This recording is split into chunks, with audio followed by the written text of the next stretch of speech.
All right, everybody, the world just went down. 50% of the internet just crashed today. And it shows us just how dependent we are on the internet. I'm talking about everything shut down. Ring cameras shut down, vacuum cleaners shut down. It was insane. It is the beginning. And I believe that it was more than just a mishap. I believe this was probably, we're going to show you tonight, maybe some revenge from China.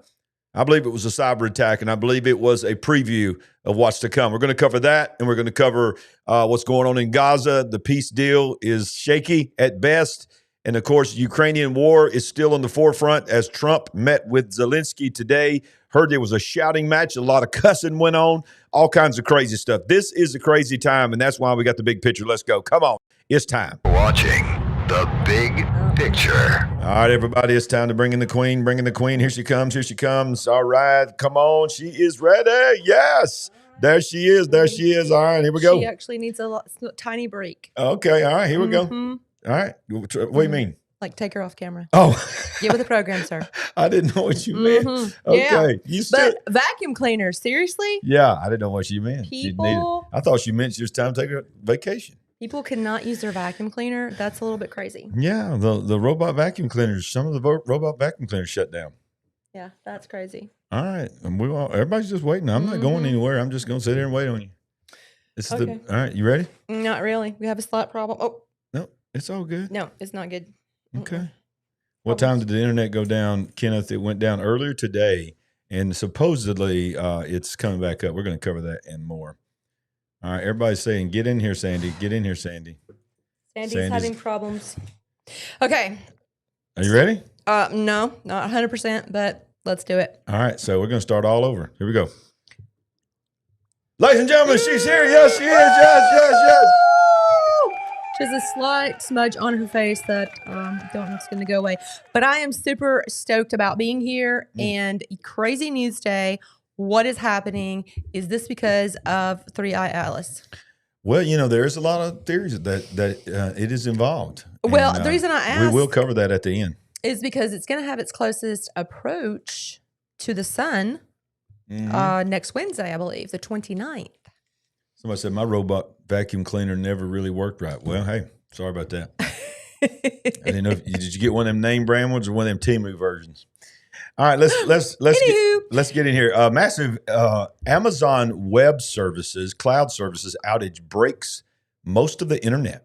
Venmo, Amazon. I mean, y'all, there was a crazy amount of stuff went down today. And it was pretty insane. So let's read this. Live updates on Venmo, Amazon, and more. Amazon is working hard on the fix. And by the way, they say that it's pretty close to being fixed. It went down earlier today and took many important services across the internet down with it.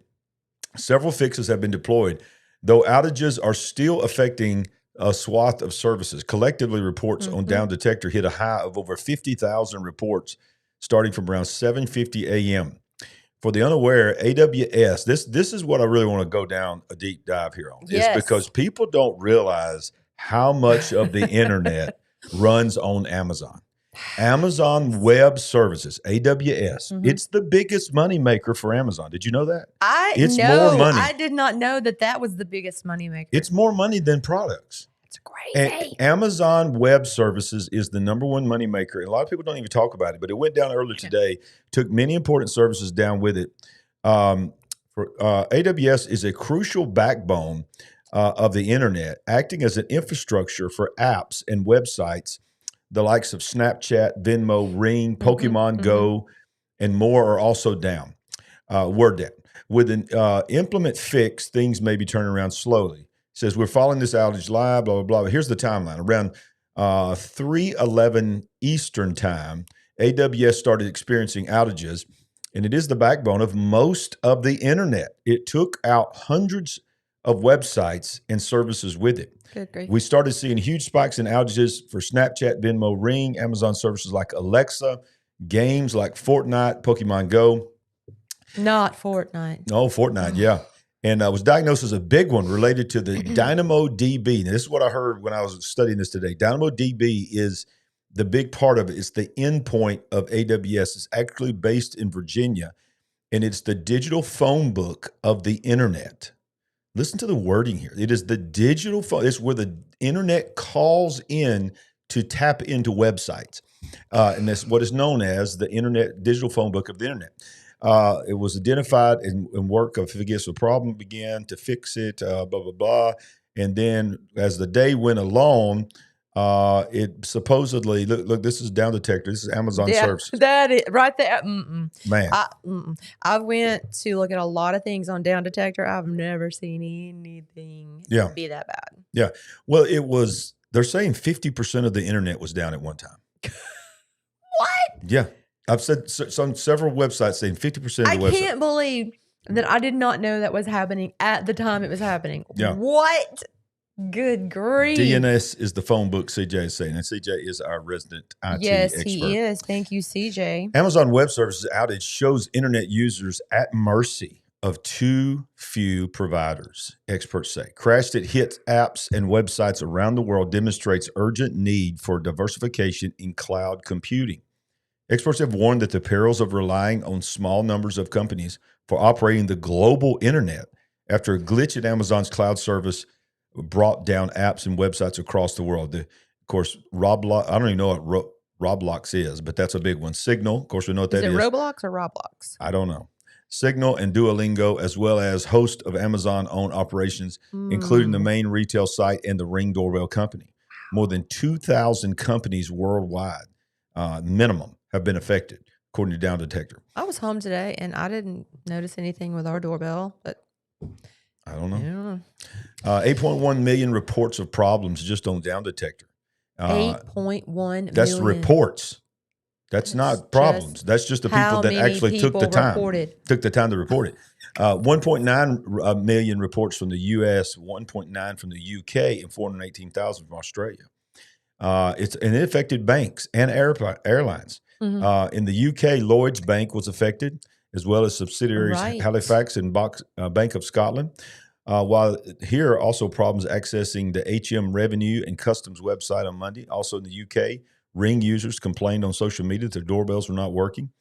In the UK alone, we see all these different games: Wordle, Coinbase, Duolingo, Slack, Pokemon Go, Epic Games. Man, what did all these gamers do? I mean, they went into DTs. That's it right there. That's why it's on the news. They probably had to take a pill or something. My Lord, them gamers, I don't know what they were thinking.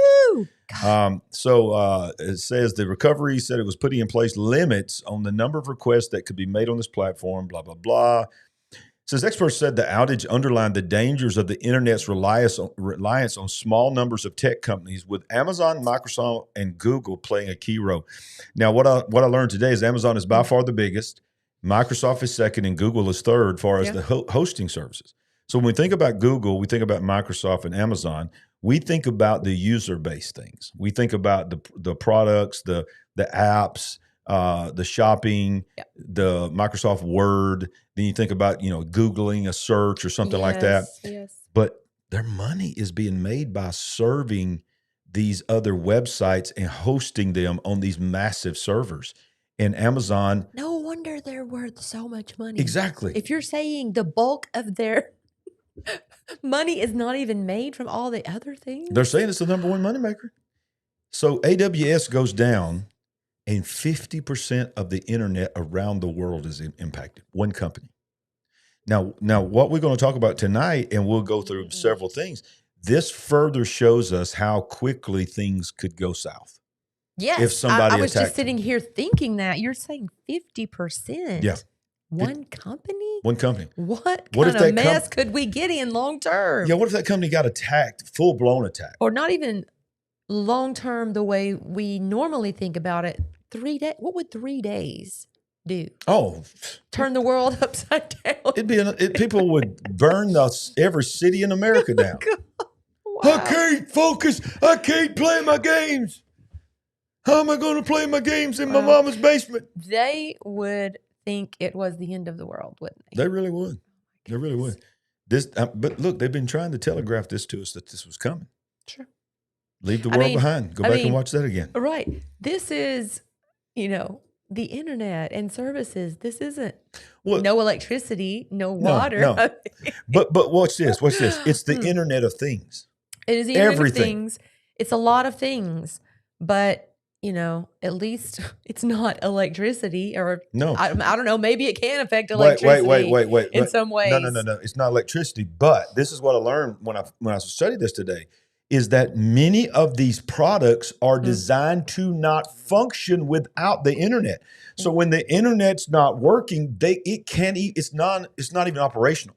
It might still have a light on it, but it cannot do anything. So what good is some of these things have electricity, but they cannot be used because they're so tied to the internet. Is he saying DNS is in Northern Virginia? Virginia? Okay. Yeah. That's what they were talking about. Virginia. That's. So are you saying, CJ, that place, Amazon's place only, or is that where all DNS is located? But yeah, they're saying that this is basically the older version of AWS. It's sort of outdated, is what they're saying. It's not as advanced, but it's still heavily relied upon. Okay, well, exactly. He said. Okay. Yeah, I can see that. Wow. Well, we have set ourselves up. Oh yeah, we sure have. Even more bondage. Yeah. Hey, and you know what? Thank goodness the internet is working, because that way you can go to LarryRagland.com. Come on. LarryRagland.com. Come on. You need to go there. Let's do it. And in fact, I saw a comment earlier today. People said, I'm trying to send a prayer request and it won't go through. Well, guess what? Our website is tied to AWS. Yeah. So it might have been down a little bit today. I don't know, but it's back. Okay. So maybe we'll find another backup service so we don't have to go through Amazon. But we want you to send us your prayer request. But we also want you to get a free gift. Many of you have done that. Go to that yellow banner at the top. Very easy to find, LarryRagland.com. Click on get your free gift. And when you click on that, this is all you're going to see. You're going to see it pop up. You're going to see an ebook that I wrote called The Burning Generation. And let me just tell you, it's going to be awesome, and it's free. No credit card required, nothing. You just put in your name and your email, join the Noah mailing list and the Noah Generation email list, and you're going to get a PDF version. You can read it on your phone. You can read it on your tablet. You can read it on your computer. I don't know. Maybe some of y'all got them bougie TVs. You might be able to read it on your TV. I have no idea. But you can get your free book, The Burning Generation, because we're on fire, baby. Yeah. We're the burning generation. Going to elevate the fire too. Yep, that's right. Somebody needs to get a T-shirt. We need to start showing them T-shirts out here again. But okay, so let's continue on this story, because this was the biggest story of the day. Global internet meltdown.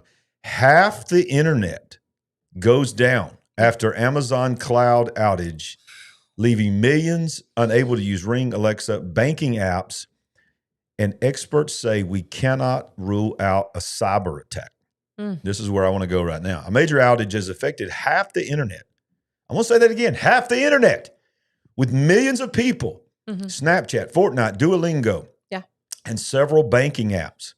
As we've already covered what the problem was, but you've got Alexa, all these others, but it says, and I want to get down here where it says, this is the symbol for AWS. This is Amazon Web Services. Once again, down detector, and you're seeing people were going to Amazon. They were seeing this. Sorry, something went wrong. And then this is down detector. Look at this. Nice looking dog to make you feel better about the whole situation, right? Look, it's almost like this day was fated, like it's 201 day or something. I don't know. What in the world? Do you want to explain what you're talking about? No. This is really just a big old mess, though. Anyway. You're just going to go there and not even let these people know what you're talking about? Okay, look at the spikes. So this tells you what Amazon Web Services is hosting. Because when it went down, look at all the other things that went down. MyFitnessPal, this game, Canva. A lot of people use Canva, Signal. Oh, you poor Canva users. I mean, they all went up at the same time. Why? Because they're all based on AWS. Wow. Yeah. This is crazy. 75% of the reported problems are coming from the U.S. East Coast, one, while the remainder are coming from two other U.S. sites. So, and of course, there's all kinds of memes. I didn't know Oprah smoked. And cigarette smoking. So that's a movie from Oprah. Get with the times, Oprah. Get a vape. Yeah. Good grief. Yeah. So a lot of people freaking out. Like you're seeing here, PlayStation was down. Look, United UK government. The government was down in the UK. That was probably a relief for some people. Probably. Lloyd's Bank. Down. Lloyd's of London. Don't that make you feel good that banks went down with Amazon? Your money went down with Amazon? Definitely not. Wow.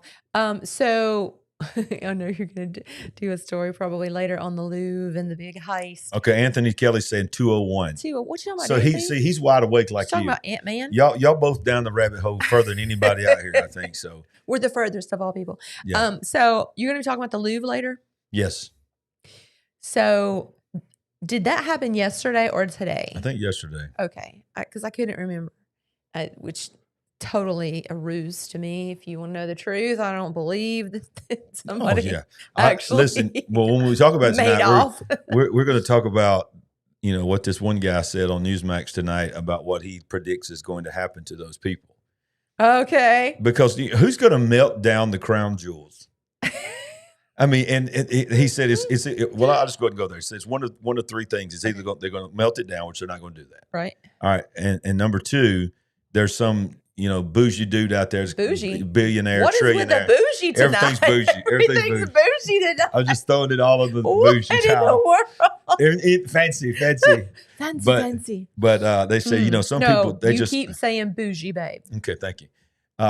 And so they just got this safe somewhere, and they're just so full of themselves. They want to go in there and show all their buddies they got the crown jewels. Oh yeah, that's it right there. But I'm gonna go and tell you this before we even get to it tonight. Okay. This guy had a very interesting input on it. He goes, this is what I predict is happening. He goes, after a year, the insurance company will come back and they'll say, we're going to put out a $3 million reward, no questions asked. We just want it back. If you'll return it. And they return it, they get the money, they get to go away with the money. Oh. He said that's been done several times. I'd never thought about that, but he said that's been done with high stakes thefts before. But it just was so funny how just watching it. I mean, they just dressed up as construction workers in the middle of the day, went there and busted the glass and walked out with it. I bet the security team never thought of that one, that anybody would disguise themselves, right? Yeah. You never watched the movie? Yeah. Total cost of the outage could reach hundreds of billions of dollars. For just that block of hours that it happened. Today. And all of the extenuating, I mean, we don't know what extenuating circumstances that there are tied to the time of the outage, but that is still amazing to see. Are you hundreds of billions and billions of dollars. CEO of Internet Performance Monitoring Catchpoint estimates the total financial impact of the AWS service disruption will be in the billions of dollars. The incident highlights the complexity and fragility of the internet, as well as how much every aspect of our work depends on the internet to work.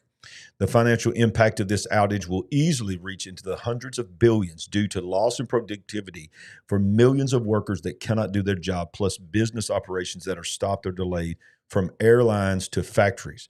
Already, the outage has resulted in delayed flights, prevented consumers from making purchases on certain apps, or accessing financial services, caused issues for workers trying to do their jobs on Monday.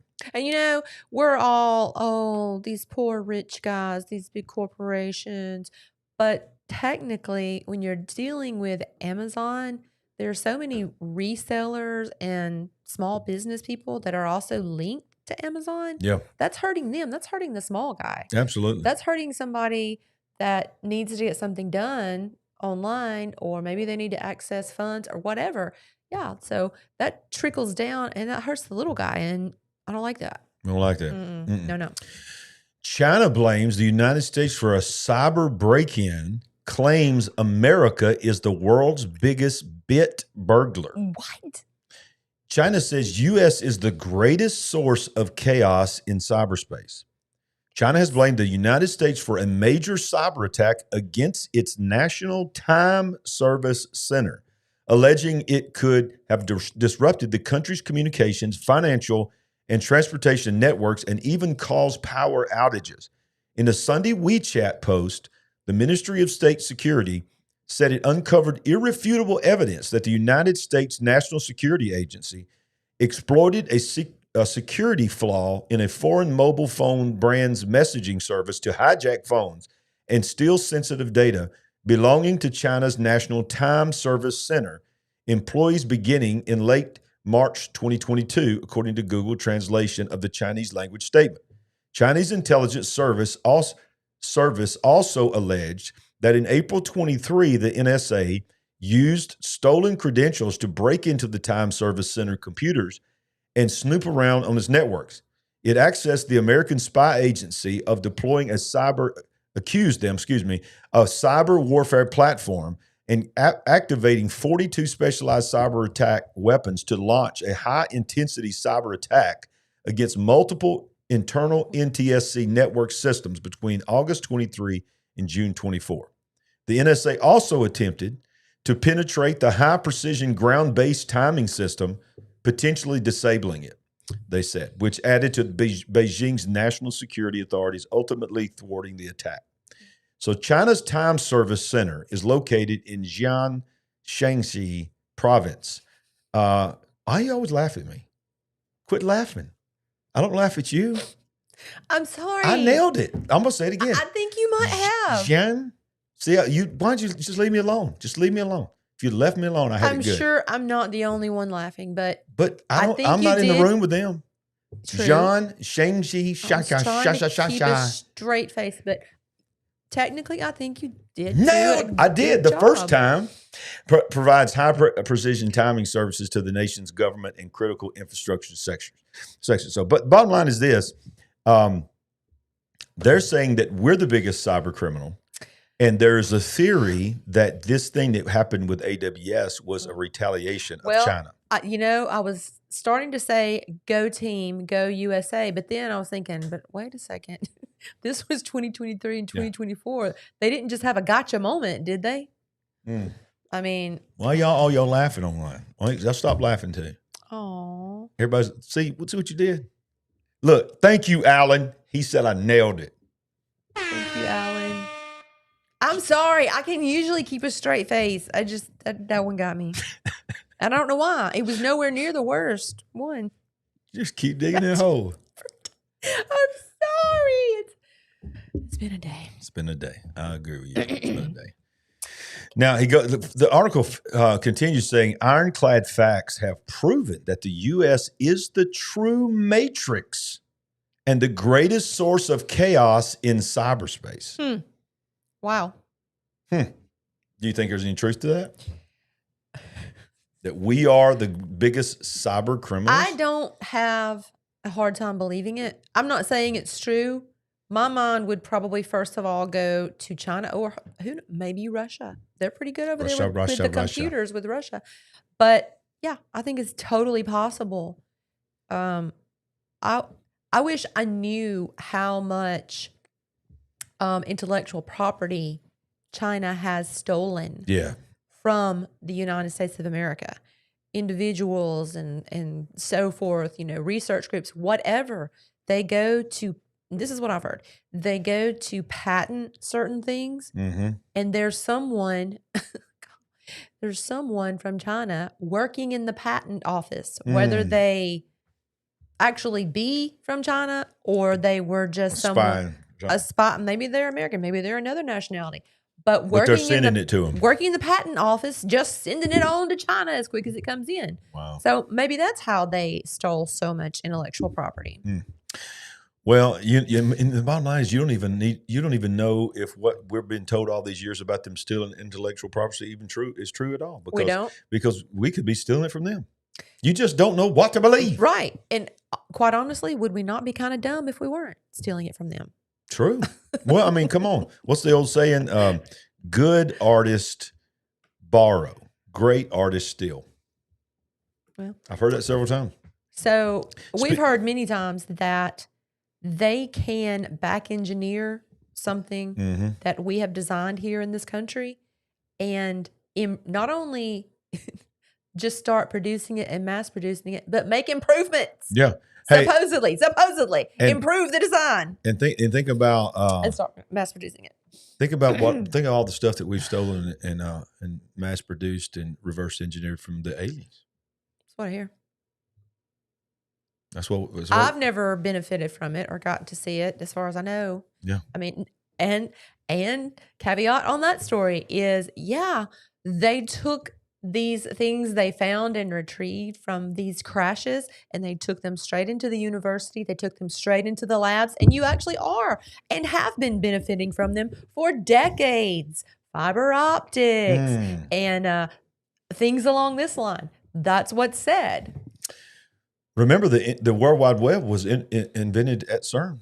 So maybe something come through a portal and told Larry, them about that. Good and well, Al Gore. No, he invented the internet. He invented the internet. The web is not the internet. The World Wide Web was invented at CERN. Come on, don't be taken away from Al Gore. Bad. Hey, speaking of whether we know something's real or not, how about this? Is this real?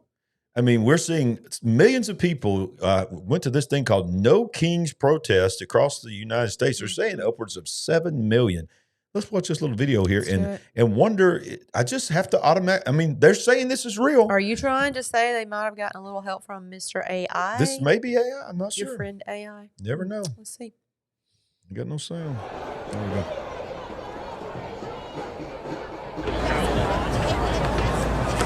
Oh, are you? You'll stand by. You got to do that. I make no promises of language. It's really important that our government represents all of us, not just some of us. No one's above the law. If there isn't due process for everyone, there isn't due process. How convenient was her name? Pamela Protester. That was her name. For anyone. This is Town Square. Or, no, this is Washington. All these fascist ass cops! If you were to do a little research on the history of Germany in the 1930s, you would see so many parallels that would scare the hell out of you. These mass grabs of families and breaking them up and shipping them out of the country or sending them to these camps. There are just too many parallels popping up. This land was made for you and me.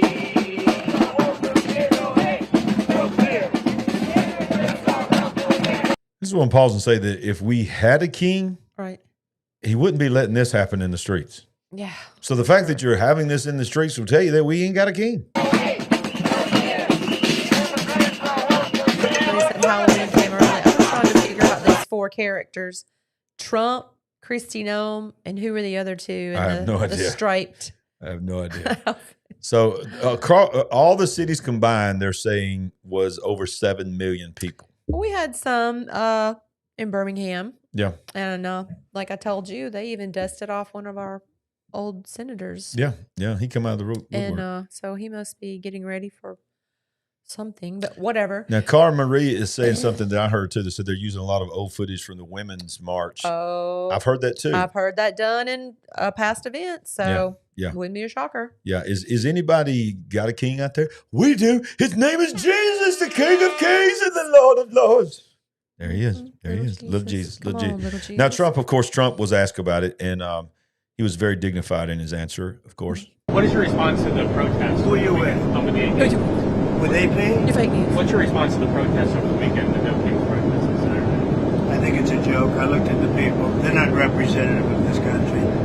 And I looked at all the brand new signs paid for. I guess it was paid for by Soros and other radical left lunatics. It looks like it was. We're checking it out. The demonstrations were very small, very ineffective, and the people were whacked out. When you look at those people, those are not representative of the people of our country. Mr. President, besides San Francisco... And by the way, I'm not a king. I'm not a king. I worked my ass off to make our country great. That's all it is. Thank you, I'm not a king at all. Besides San Francisco, are there other cities you're actively looking at for the National Guard right now? Yeah. What about it? I'm just wondering if you care to comment on that. Well, we've used the National Guard to be very successful at... He flat out just said, hey, I'm not a king. Mm-hmm. I work every day. I'm not a king. Yep. Y'all, the fact that we have something called No Kings, this is the second one they've had now. And it's obviously it's really just an anti-Trump protest is all it is. And it's, that's a lot of people. Call it what it is, please. I mean, that's what it is. That's what it is. But the reality is this, it is proof that we don't have a king. Kings do not let that happen. Yeah. A freedom of speech constitution lets that happen. Yeah. So I'm thankful it was mostly peaceful. Definitely. A lot more peaceful than I thought it was going to be. But hey, there it is. He's still the president. I hate to tell you that, but he's still the president. I saw. Thank you for that super sticker, Brombo Mike. Oh, that is so great. Thank you. I saw Alicia said she had her family sent a video of them protesting in Texas. So, look, it happens. Even in our families, we don't say eye to eye. Yeah. I mean, you still love your family, still love your friends. Yeah. But like you said, looked like mostly peaceful. Yeah. Didn't hear of any incident, and we've heard some crazy stuff lately. So maybe it fizzles out. I mean, I don't want to hear about one of these every weekend. I'll tell you that right now. Yeah. Well, it was very organized, and it cost a lot of money. There's a lot of money to pull that off. There was one city, I can't remember which one it was. They had a gigantic, it's probably the size of a football field, Constitution, or it was a replica of the Constitution. Rolled out that they were dragging down, and they were chanting, that they were Americans and all this. That thing alone, ain't no telling how much that thing cost. For real. And then like Trump said, all these signs are all beautiful. They're all the same signs. There's some of them, a lot of them are they were handmade. mass produced. Yeah, mass produced. Yeah. Like somebody paid to just have Soros. Mass produced. Yeah. Yeah. But the bottom line is this. It is America. You can do that as long as you're peaceful. You got a right to do that. But guess what also I have a right to do? I have a right to worship publicly. Yes. Have a right to go out into the parks and sing worship music if I want to and preach the gospel if I want to. Should. But the reality is this, that's getting shut down. Yeah. The gospel's getting shut down. Has been. For how long? Yeah. And then when you go over to the UK and other places like that, it's even worse. They'll put you in jail for laying hands on people and praying for people that are sick. You can go to jail. Or what was the crazy story we did maybe a couple of months back? Someone was just standing on a sidewalk. Yeah. Reading the Bible. Just reading the Bible. That's outrageous. That's the world we live in now. And what does it take for people over there to come together and do something? I mean, are there even enough people who care to try? It's terrible. Well, we're not going to be intimidated here. No. So breaking, this came out today, appeals court has smacked down the judge that prohibited Trump bringing troops into Portland. A federal judge on Monday allowed President Trump to deploy Oregon National Guard troops to Portland after a judge recently issued a temporary restraining order. The Ninth Circuit Court of Appeals lifted the lower court's TRO in a 2-1 decision. The 3-judge panel included Nelson, Trump appointed, Bade, Trump appointed, and Clinton appointed. Wonder how they voted.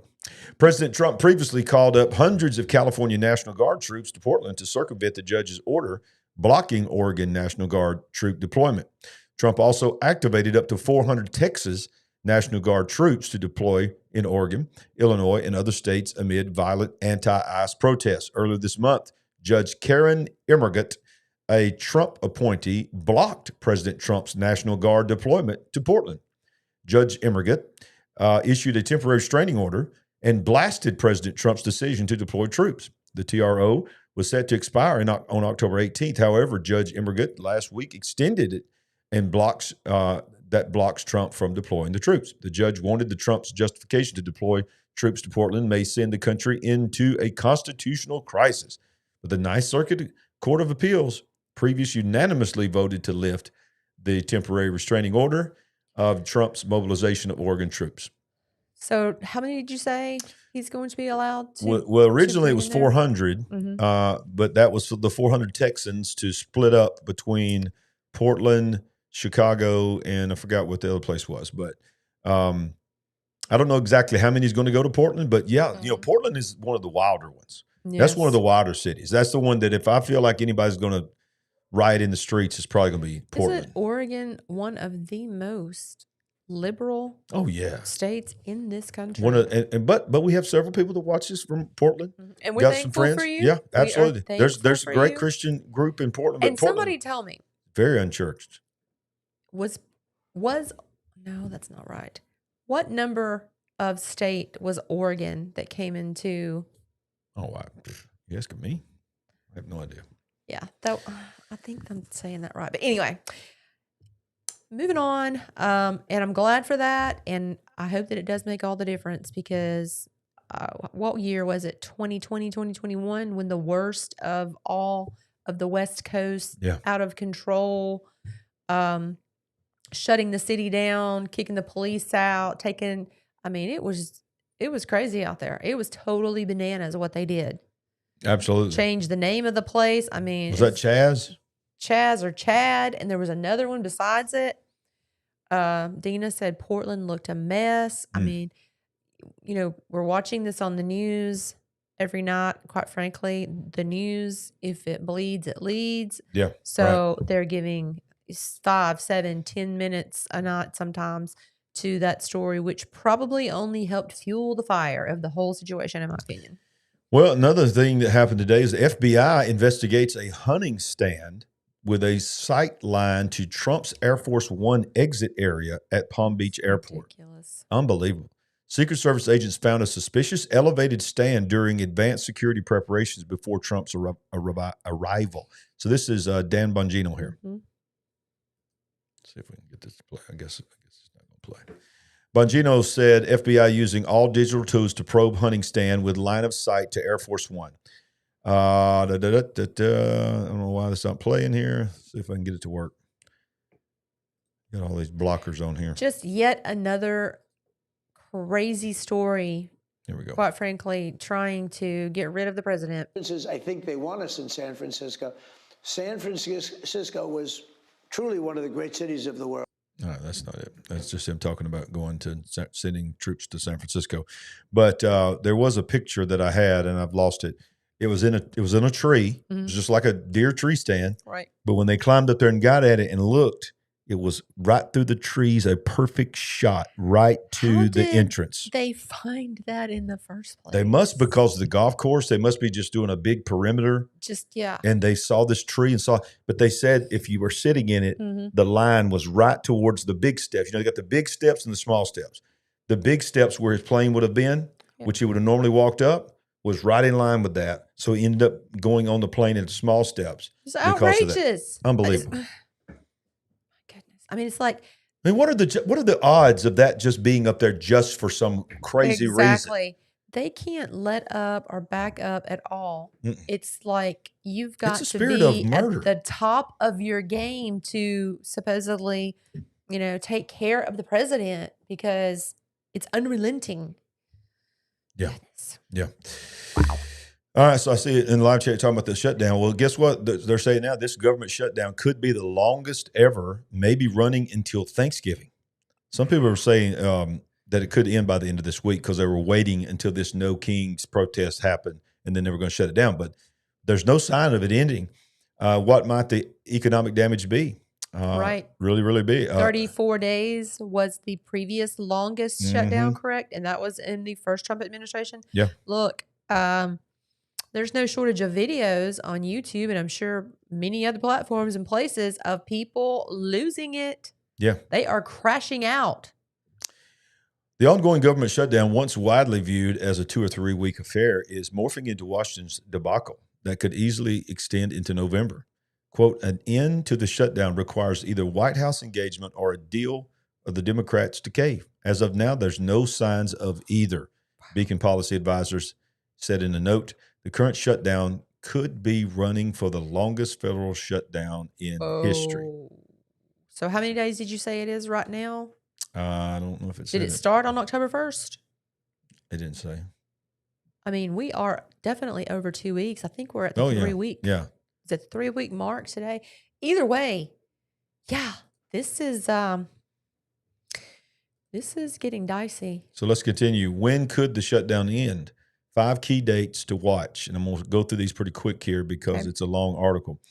The shutdown became one of the 3 longest in U.S. history on Friday. Of course, now we're into Monday, with lawmakers indicating they believe it will drag on a few signs emerging of progress toward reopening the government. This isn't stopping questions about what could force lawmakers towards the negotiating table to figure out a resolution.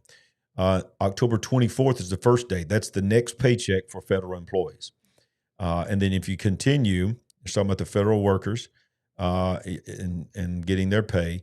But as you continue down, I don't want to make you guys dizzy here, but October 31st, Halloween Day, is the next military paycheck. Wow. Now, he's already paid them once from taking some tariff money. And then do you realize they're trying to say that they could impeach him for paying the military through tariffs because they're trying to make sure he looks bad. And the sure fact that he paid. somebody filed some papers and went to court over it. Oh, yeah. So, Oh, yeah. All right. So October 31st is the next military paycheck. And then these are 5 dates. And then October 31st and November 5th, congressional staffers get their paychecks. Wow. Okay. And then as you continue, November 1st is the Affordable Care Act open enrollment.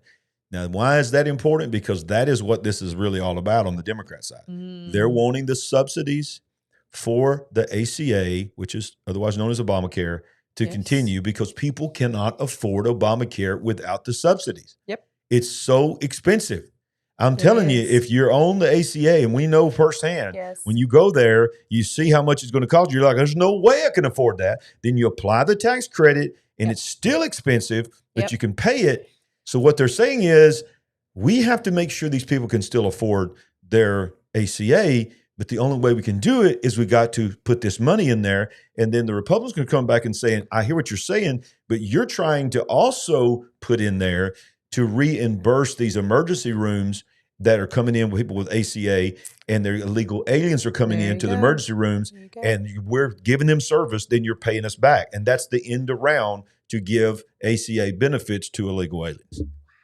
And that's what this is all about. And there's no sign of budget. And here's the thing. Last time Donald Trump was blamed for it. The Republicans were blamed for it. But today, even CNN had a poll saying that his approval rate has went up 1% since this started. Last time it plummeted 10% during the longest shutdown.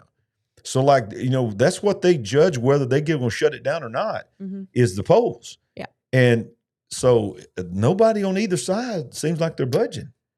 They don't. And honestly, I thought it was going to be over by now. I did too. I thought he was going to make this past payday, which he did make it, but just to like the military, said, not the rest I of thought them. he was going to make it to everybody, that it was going to be over by then, but no. And so here we are. People are getting antsy. They're getting upset. They're frustrated. They're starting to lose it a little bit. So Thanksgiving, that seems impossible to me. Yeah. Well, November 21st, Thanksgiving, the week of Thanksgiving. But I hope it's not. Yeah, me too. Now, we even have some people here that's on the live chat that's part of the Big Picture family that I met in Orlando. Right. And he works there at the TSA, and he's working for free. Yeah. And he's just hoping that it's going to work out as well. He's a Trump supporter. Yes. But at the same time, he's like, right now I'm going to get a delayed paycheck right now. I'm just trying to make ends meet. And honestly, if one of us was, we would be doing the same thing. Yeah. Because people are getting let go. Right. Okay. They're shutting down industries. We understand it's frustrating. And look, you're going to do what you're going to do, what you have to do if you're a federal worker. But I would imagine you would be in a better light if you just continued to show up for work for at least as long as you can, because you don't want layoffs and cutbacks and just firings to happen in your division, in your department. And quite frankly, it's already happened to how many thousands of people? Exactly. Well, thousands and thousands. It's amazing. Last week was the biggest Monday night we ever had by far. It was amazing. Yes, it was and amazing. We need to applaud this Big Picture family. It was incredible. We had a lot of new people that came in, a lot of new subscribers.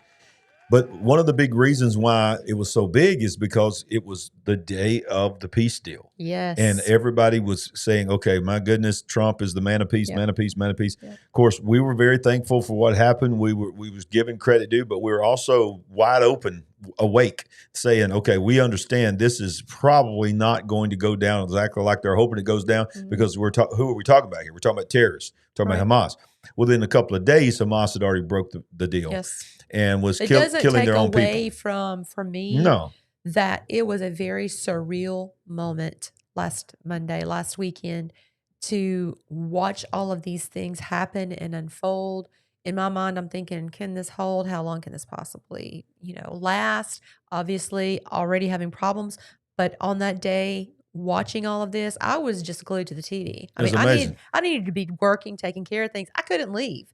I was like, I don't want to miss this. Now, remember the one that we talked about so much, and so many people think he is the Antichrist, his son-in-law, Jared Kushner. Absolutely.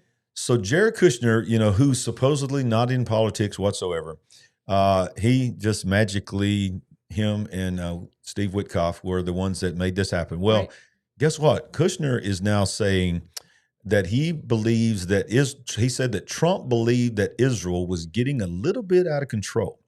In an interview, Donald Trump's son-in-law, Jared Kushner, said the president believed Israel was out of control following the attempted assassination of Hamas leader in Qatar.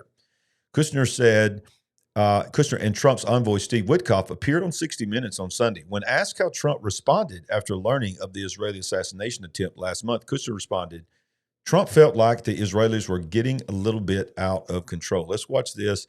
60 Minutes. If you're listening, I am responding. This is fair use.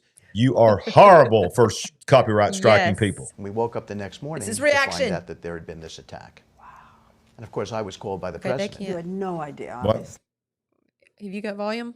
Yeah, you got to have both ears. It's only in my right ear. Oh, okay. None whatsoever. You know, I think both Jared and I felt, I just feel we felt a little bit betrayed. Mr. Q. No, I had heard that the president, that he was furious. I think he felt like the Israelis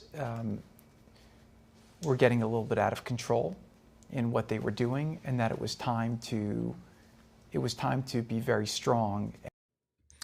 So my key thing I wanted to play there is he says he continued, it was time to be very strong and stop them from doing things that he felt were not in their long-term interest. That was probably a sensitive topic. Like he can would you know imagine? better what their long-term interest than they know themselves. Of Israel, right. And quite frankly, we should mention, I think most people know that Jared is Jewish. He is. Jewish heritage. So for those of you who don't know. And great point, Michelle. They are best friends. MBS is his best friend. Absolutely. So in my mind, I'm like, okay, I know you are probably born and raised in America. Mm-hmm. I don't know if you're a dual citizen. Certainly you are at least an American. You are the son-in-law to Donald Trump. So you've got two allegiances there, or should have, to your country, to your president and father-in-law. But is your mind and heart torn a little because of your Jewish heritage? Well, is my question. On September 9th, Israel fired 10 missiles at Hamas building in Qatar, killing several people, including Qatari security official. The Hamas officials were meeting to discuss a ceasefire and hostage exchange proposed by Trump. So that's what we're talking about here. And they felt like that was, you know, if you remember what Trump did, Trump was sitting right next to Netanyahu and made him sit there while he called him and then handed him the phone and said, apologize to him. Yes, that was, made him apologize on camera. I had a conversation with you. I was like, oh, that was a little cringe. A cringe moment. That was a little cringe. I didn't like it. Yeah. So. But look, it did get the hostages home. And of course, some of the bodies are just now trickling in. They're still not obeying that. And they've not disarmed. They're saying they're not going to disarm. And they lined their own citizens up in the streets that they thought were working with Israel. In the back of the head. And I know I've mentioned this multiple times, but it really bothers me. Got several thousand of their people released. Yeah, right. Probably former terrorists, all or most of them. Almost all. And some of them were involved in October 7th. Exactly. And some of them were serving multiple life sentences. I don't like that. And quite frankly, it doesn't make any sense to me. Well, that's what you have to do when you negotiate with terrorists. I know. Yeah. So that's why you say you don't negotiate with terrorists. That's why you don't negotiate with terrorists. Well, today also, there's another war going on. Trump receives Zelensky at the White House, and he told Zelensky supporters, it's what's being leaked out, to accept Putin's terms or be destroyed by Russia. Urge him, or is that a conservative use of language? I'm reading the headline, baby. You can read into the headline anything you want to, because when you get to the next one I'm going to show, you'll see that it was a very intense urge. Let's put it that way. U.S. President tossed aside maps of Ukraine frontline in volatile White House meeting. It says Donald Trump urged Vladimir Zelensky to accept Russia's terms for ending its war in a volatile White House meeting on Friday, warning that Vladimir Putin had said he would destroy Ukraine if it did not agree. The meeting between the U.S. and Ukrainian presidents descended many times into a shouting match, with Trump cursing all the time. People familiar with the matter said. They added that the U.S. president tossed aside maps of the front line in Ukraine, insisted Zelensky surrender the entire Donbass region to Putin, and repeatedly echoed talking points the Russian leader had made in their call a day earlier. Though Ukraine ultimately managed to swing Trump back to endorsing a freeze of the current front lines, the acrimonious meeting appeared to reflect the capricious nature of Trump's position on the war and his willingness to endorse Putin's maximalist, who wrote this article, demands. I think AI wrote this. The meeting between Trump and Zelensky came amid the fresh push by the U.S. president to end Russia's war following the ceasefire secured between Israel and Hamas. Zelensky and his team went to the White House hoping to persuade Trump to supply them with long-range Tomahawk cruise missiles, but the U.S. president ultimately declined to do so. The tense meeting echoed a similarly fractious encounter at the White House in February in which Trump and Vice President J.D. Vance lambasted Zelensky. But the other one I want to go to is this one right here. It says, Trump warned Putin will destroy Ukraine in second White House shouting match. And it says here, you've got to give it to him that we've got to be saving tons on fuel for making them come the airplanes, for not just that. Us having to send people and representatives to other countries because he just gets on the phone and screams at people. It's true. Or does deals or whatever. Or tells them, you're going to come to the White House and sit in my house. Absolutely. So, see, we're saving money. Yeah. Okay. Mm-hmm. So, the two presidents reportedly wound up in the second White House shouting match, as we covered earlier. But, yeah, this is them trying to – oh, and by the way, this is his version of a suit. He showed up in a suit. This is his suit. I think it's the same suit he wore last time. I mean, the dude has one suit and a sweatshirt. That's all he has. He's got a collection of sweatshirts, actually. Yeah. But cursing all the time. That's what he said. They were overheard. The fire exchange was reminiscent of the head-to-head in February. Zelensky headed back to Washington, blah, blah, blah. Yeah, that's rehashing. But, yeah, a lot of cussing. A lot of cussing went on today. No surprise there. That's unfortunate, but I guess that's the cost of doing business. I don't know. Trump's been known to let a few fly. Yeah. Well, let's go back one more time to the Gaza.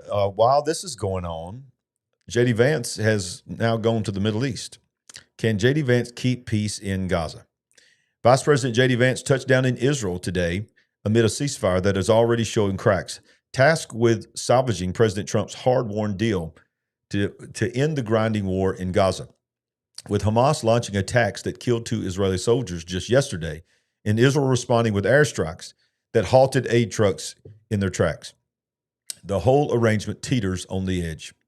Vance's mission boils down to convincing Prime Minister Benjamin Netanyahu to hold back, even as provocations mount, all while pushing forward on the tougher parts of the plan, like disarming Hamas and pulling Israeli troops out. The 20-point agreement sealed during Netanyahu's White House visit last month kicked off its first phase on October 14th with hostage swaps, prisoner releases, and a surge of humanitarian supplies. But the second phase looms large, demanding Hamas step away from running Gaza and hand over weapons, steps that would pave the way for a U.S.-backed Arab force to stabilize the area and Palestinian oversight group under Trump's watchful eye. Experts warned that without real movement here, the deal could unravel, leaving Hamas entrenched in the region primed for more bloodshed. I think most people that follow this thought we're going to just give this a chance, but we'll believe it when we see it. Exactly. Didn't have much confidence in it. Yeah. I mean, it's still better than it was, but the hostages are home. Yeah. So there's at least that. Yeah. And I don't know, goodness. Just have to keep elevating and elevating, dealing with this. All the while, Gaza is in a mess. Where are these people? I mean, where have we put them? Where have we sent them? Well, you don't know what to believe in this narrative because they love to spin the pro-Palestinian narrative. Right. But everybody says it does look like a nuclear war happened there. And these people are going back into that. And Jared Kushner in that interview went on to say that, that he went there and he saw that. And he said, I've never seen anything like it in my life.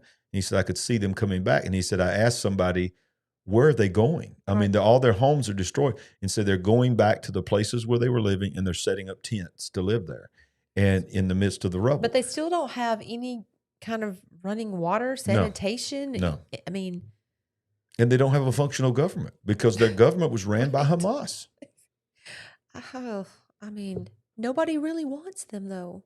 It's I mean, sad. what It's do sad you do? because these are still human beings. They're No human matter beings. no matter where you stand on the issue. Little children. I Yeah. mean, But just look, and I'm not trying to throw fuel on the fire here. Yeah. But the Palestinian people did vote for Hamas to Yes. take over their government. yes, and they do.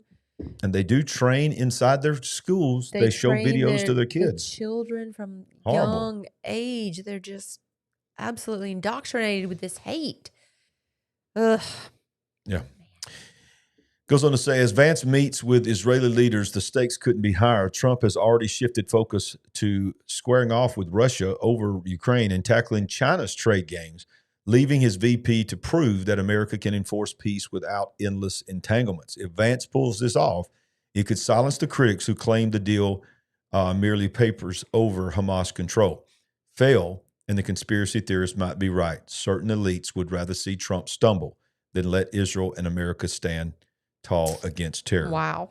I also believe this is also a way to go ahead and make Vance look like a global figure as they prepare. Exactly. Because next year will be the year that everybody starts declaring who's going to run for president. Exactly. It's going to be here before you know it. Wow.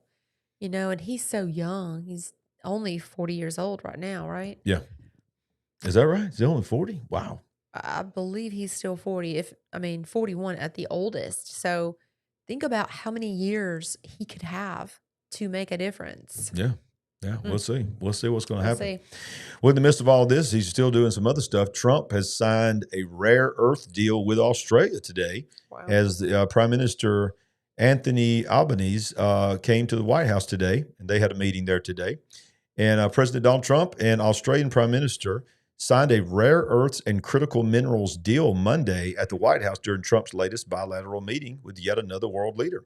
Fresh office trip to the Middle East to codify a historic peace deal, followed by a meeting with Zelensky last week, hosted Albanese in the cabinet room on Monday during a press conference. He signed a mineral deal, and down here it says, so we're going to be here to talk about a lot of different things. We might talk a few questions, blah, blah, blah. It says we're going to be signing an agreement that's been negotiated for over a period of 4 or 5 months. It was sort of a good timing that we got it done just in time for the visit, and we worked together very much on rare earths, critical minerals, and lots of other things. We've had a very good relationship, and I think it goes on to say how much it's worth. It's an unbelievable amount of money. Let's see if I can get down to the areas. Albanese called it an $8.5 billion pipeline that we have ready to go. There will be $1 billion contributed from Australia and the United States over the next 6 months. There's 3 groups of projects. One, they are joint activities between Australia and the United States, such as Alcoa. Secondly, projects that will be U.S. investment that the U.S. will undertake in Australia, including processing, and then ones that Australia will undertake as well. And I think it was a lot more money than that I saw earlier. Well, I am glad because this could possibly be China. They could be making this deal with China. Oh, absolutely. The rare earths are a pretty big deal these days. And, you know, China's on the hunt. China's colonizing Africa. They're moving into other parts. They are in parts of Australia, or they at least have a fair amount of dealing. So I'm thankful that the president was able to do this. Let's watch this. See if what this says here. We'll take some questions. Some good ones, I think. It's just exciting. But yeah, I mean, it's another billions and billions of dollars. Billions and billions of dollars. Throw that around there like it's nothing. Well, here's something that will not cost you anything, let alone billions. It's free. It's completely free. So much. It's worth more than rare earth minerals. It's the word of God. It's revelation from God's word. Just go to LarryRagland.com, free of charge. Click get your free gift tonight. If you've not already done it, put your name, your email, boom, that's it. You're going to get a free PDF download of a book called The Burning Generation, because we are on fire. So we want you to do that. And while you're there, you can just browse around. There's all kinds of things happening there at LarryRagland.com. And get a copy of my book, man. If you hadn't got a copy of my book yet, come on, let's just Let's click over there. We haven't done that in a while. When you click there, you can see we've got hardcover, paperback, and Kindle version of I See Greatness in You. And we have an entire e-course that is totally separate from the book. We don't usually talk about this in the shop area there called Unlocking the DNA of Greatness Within You. Now, you say, well, you don't know anything about me. How you know I got greatness in me? Well, you're creating the image of God. Right. And if you're creating the image of God, the DNA of greatness is already in you. Come on, somebody. Good word. Well, we were talking earlier about the amazing theft of the crown jewels. So come on now. Yeah. French government recognizes failure over, how you say that? The Louvre. The Louvre. Why is the R silent? Why do people do that? They're French, baby. I want to say Louvre. The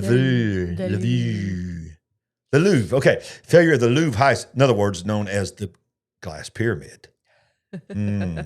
Every time we see that in the movie, Sandy's like, look at it. Pyramid. Look at it. Pyramid. There's nothing esoteric about that. Pyramid. Surely.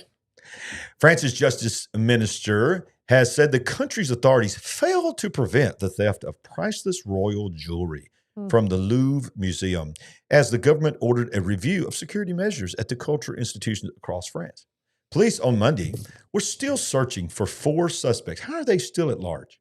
They stole 8 necklaces, brooches? Is that how you spell brooches? It says brooches. Just roll with it, man. And diet deals in an audacious burglary on Sunday morning when thieves used a truck platform to break into the first floor of the museum. What is certain is that we have failed. You think? That's pretty certain. People were able to park a furniture hoist in the middle of Paris and get people up in it several minutes to grab priceless jewels.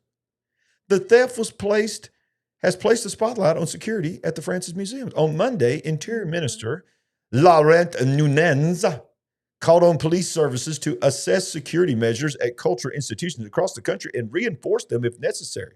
Have they not watched, what was that movie, The Thomas Affair, whatever? I mean, come on. Crown. Thomas Crown. Have they not watched these movies? They're trying to tell you what they're going to do. Yes. Yeah. Makes me think of Mission Impossible. I know, right? You would think that they could use AI to run every scenario. Come on.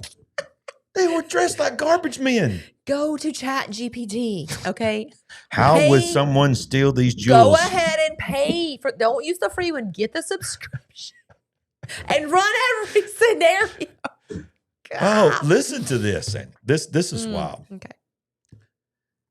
The thieves made off with an emerald necklace and earrings worn by Empress Marie-Louise and Napoleon Bonaparte's second wife, as well as jewelry worn by other 19th century queens. The thieves stole the crown of Empress Eugenie, wife of Napoleon, but they seemingly dropped it during their escape. The headpiece containing 1,354 diamonds and 56 emeralds was found damaged outside the museum. They dropped something that had over 1,300 diamonds in it, and they already got away with it. You'd think they'd just stop and say, I dropped it. I dropped the headpiece. Grab it. Oh my goodness. This doesn't seem real.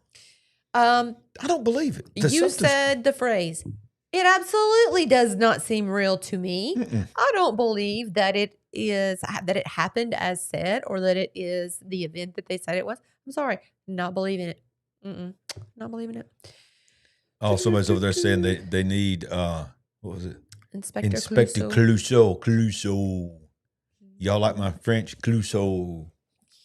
Man, I got some amazing you're on impressions. Fire tonight. So you believe it's staged? You believe? What do you mean by that? I don't believe any of this.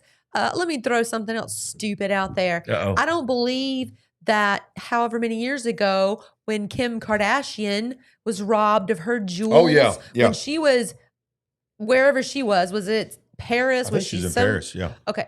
Come on. Just forget it. Yeah, this is all distraction. Thank you, Cheryl. Squirrel. So what would we be distracted from? What really went down? Something went down. I believe it was a distraction. Well, okay.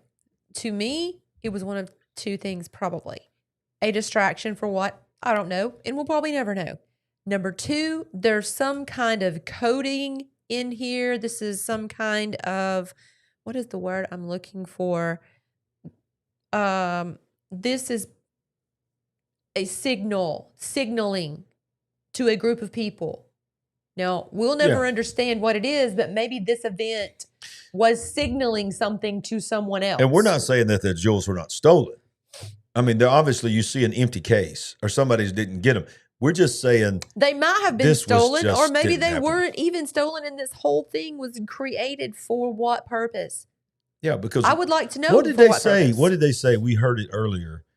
The last time anything happened in that museum that was stolen, it was like 1912, something like that. It was that long ago. Yeah, it was long ago. It was like 1912, 1920 at the latest. It was early 1900s that nothing was stolen, has ever been stolen from this museum since then. But I mean, just listen to this craziness here. It says, in a statement on Monday afternoon, Paris prosecutors said a jacket and some equipment abandoned by the burglars had been sent for analysis. Listen to the details we get. It had a bottle of liquid partially poured into the truck platform. Okay? That's what I'm saying. A bottle of liquid? What? What does that mean? That's all we get? But is that signaling? Is that language signaling something to someone? Is this entire event doing the same thing? It's just. Look, I found the angle. I found the angle. Okay, you got it. I found the angle. It's Macron. He was in on it. Okay. There it is. The theft comes just months after President Emmanuel Macron announced, and I guess that's a 800 whatever their money is. Frank, is it Frank's? Makeover for the museum, including the increased safety and security of the collections, as well as urgent repair work on the 800-year-old building. He said on Sunday the theft committed at the Louvre is an attack on the heritage that we cherish because. So he was in on it. Wow. I'm just kidding. Just kidding, Macron. So he needed something to make sure we did these. He needed the jewelry for his wife. For his wife. Yeah. You know, his wife. Brigitte, whatever her name is. Yeah. How interesting. His wife. His wife. Because he has a wife. So we've heard. So what is this? What is this picture? Mm-hmm. Why did they have this blacked out? Yeah. What is that this? about? The burglary risk assessment, blah, blah, blah, blah, blah. They have this. That's where they went in. They climbed up through that and went in through that. What? They climbed up a ladder and went through a hole in the wall and stole the crown jewels. Oh, boy. We're not going to stay anymore on this news article, but this is insane. This is ridiculous. It's very insane. Hey, here's some good news. You ready? Yes, hit it. Trump effect, gas prices fall below $3 per gallon for the first time in over 4 years. Okay.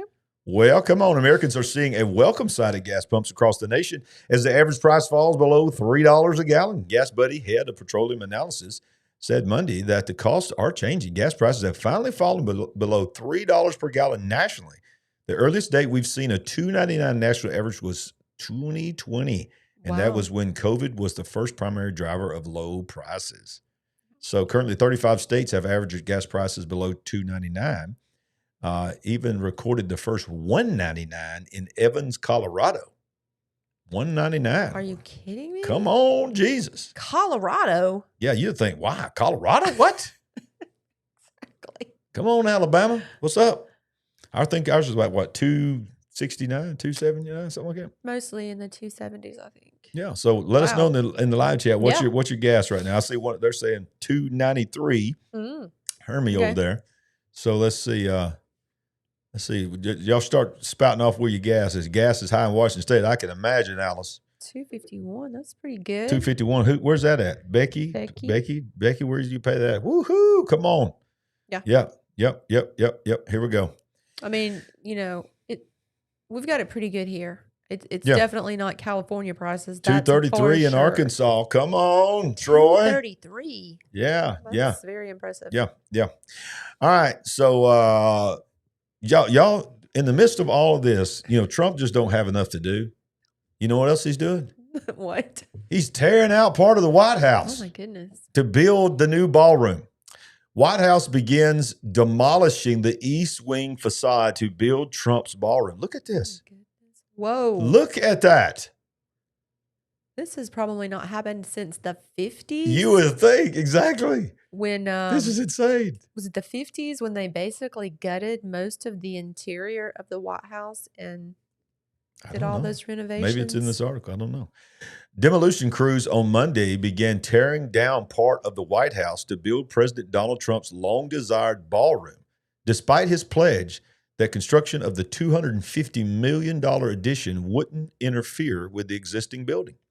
Construction teams were demolishing a portion of the East Wing with a backhoe, ripping through the structure, according to photos shared by the Washington Post and two people who witnessed the activity and spoke on the condition of anonymity to describe it. A cluster of people, including members of the Secret Service, stood on the steps of the Treasury Department to watch the construction unfold. Said one of the people, sounds of construction were also audible in the White House campus, although the project was not easily visible to the public, given fencing on the grounds. Trump acknowledged the project in remarks Monday afternoon in the White House East Room, gesturing to the wall behind him. Right on the other side, you have a lot of construction going on, which you might hear periodically, the president said in an event honoring the LSU baseball team. He subsequently posted on his Truth Social platform that the much-needed project had begun. With more than 150 years, for more than 150 years, every president has dreamt about having a ballroom at the White House to accommodate people for grand parties, state visits, etc.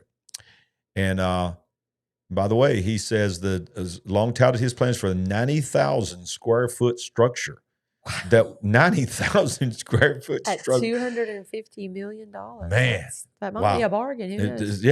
That would nearly double the footprint of the main building and its east and west wings.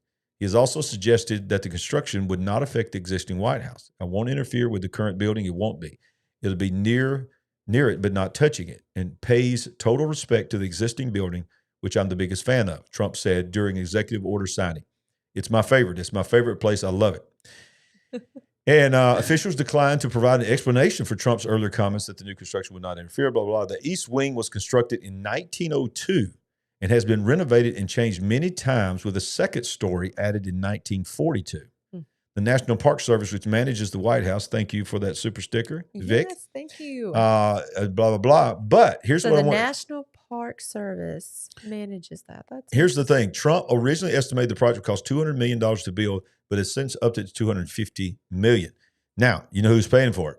He's paying for it himself. He's paying for it himself. Right. He's paying for it himself. No tax dollars are going towards it. So, yeah. It's great. Yeah, okay. Well, I digress and correct that slightly. Okay. Trump last week also touted his planned ballroom during a dinner with executives of tech, finance, and defense industries, telling that the project was fully financed after receiving donations as large as $25 million from dozens of companies, including Apple, Amazon, Lockheed Martin, and Coinbase. And then, of course, he'll make up the difference. So. Can we just look at that for 1 second? Okay. Lockheed Martin. Yeah, exactly. Got to throw that one in there. Like the Lockheed Martin Skunk Works. Exactly. Yeah. That division of Lockheed Martin. Yeah. The whole UFO thing. That's interesting. Maybe this is where they're going to do disclosure. That'd be interesting. In the ballroom. Yeah, President. We'll certainly make sure we give that donation if no, they probably don't want the disclosure. Yeah. Because they probably want to keep doing what they've been doing for so long. Yeah, I see old Devin over there. You're having fun tonight, ain't you, buddy?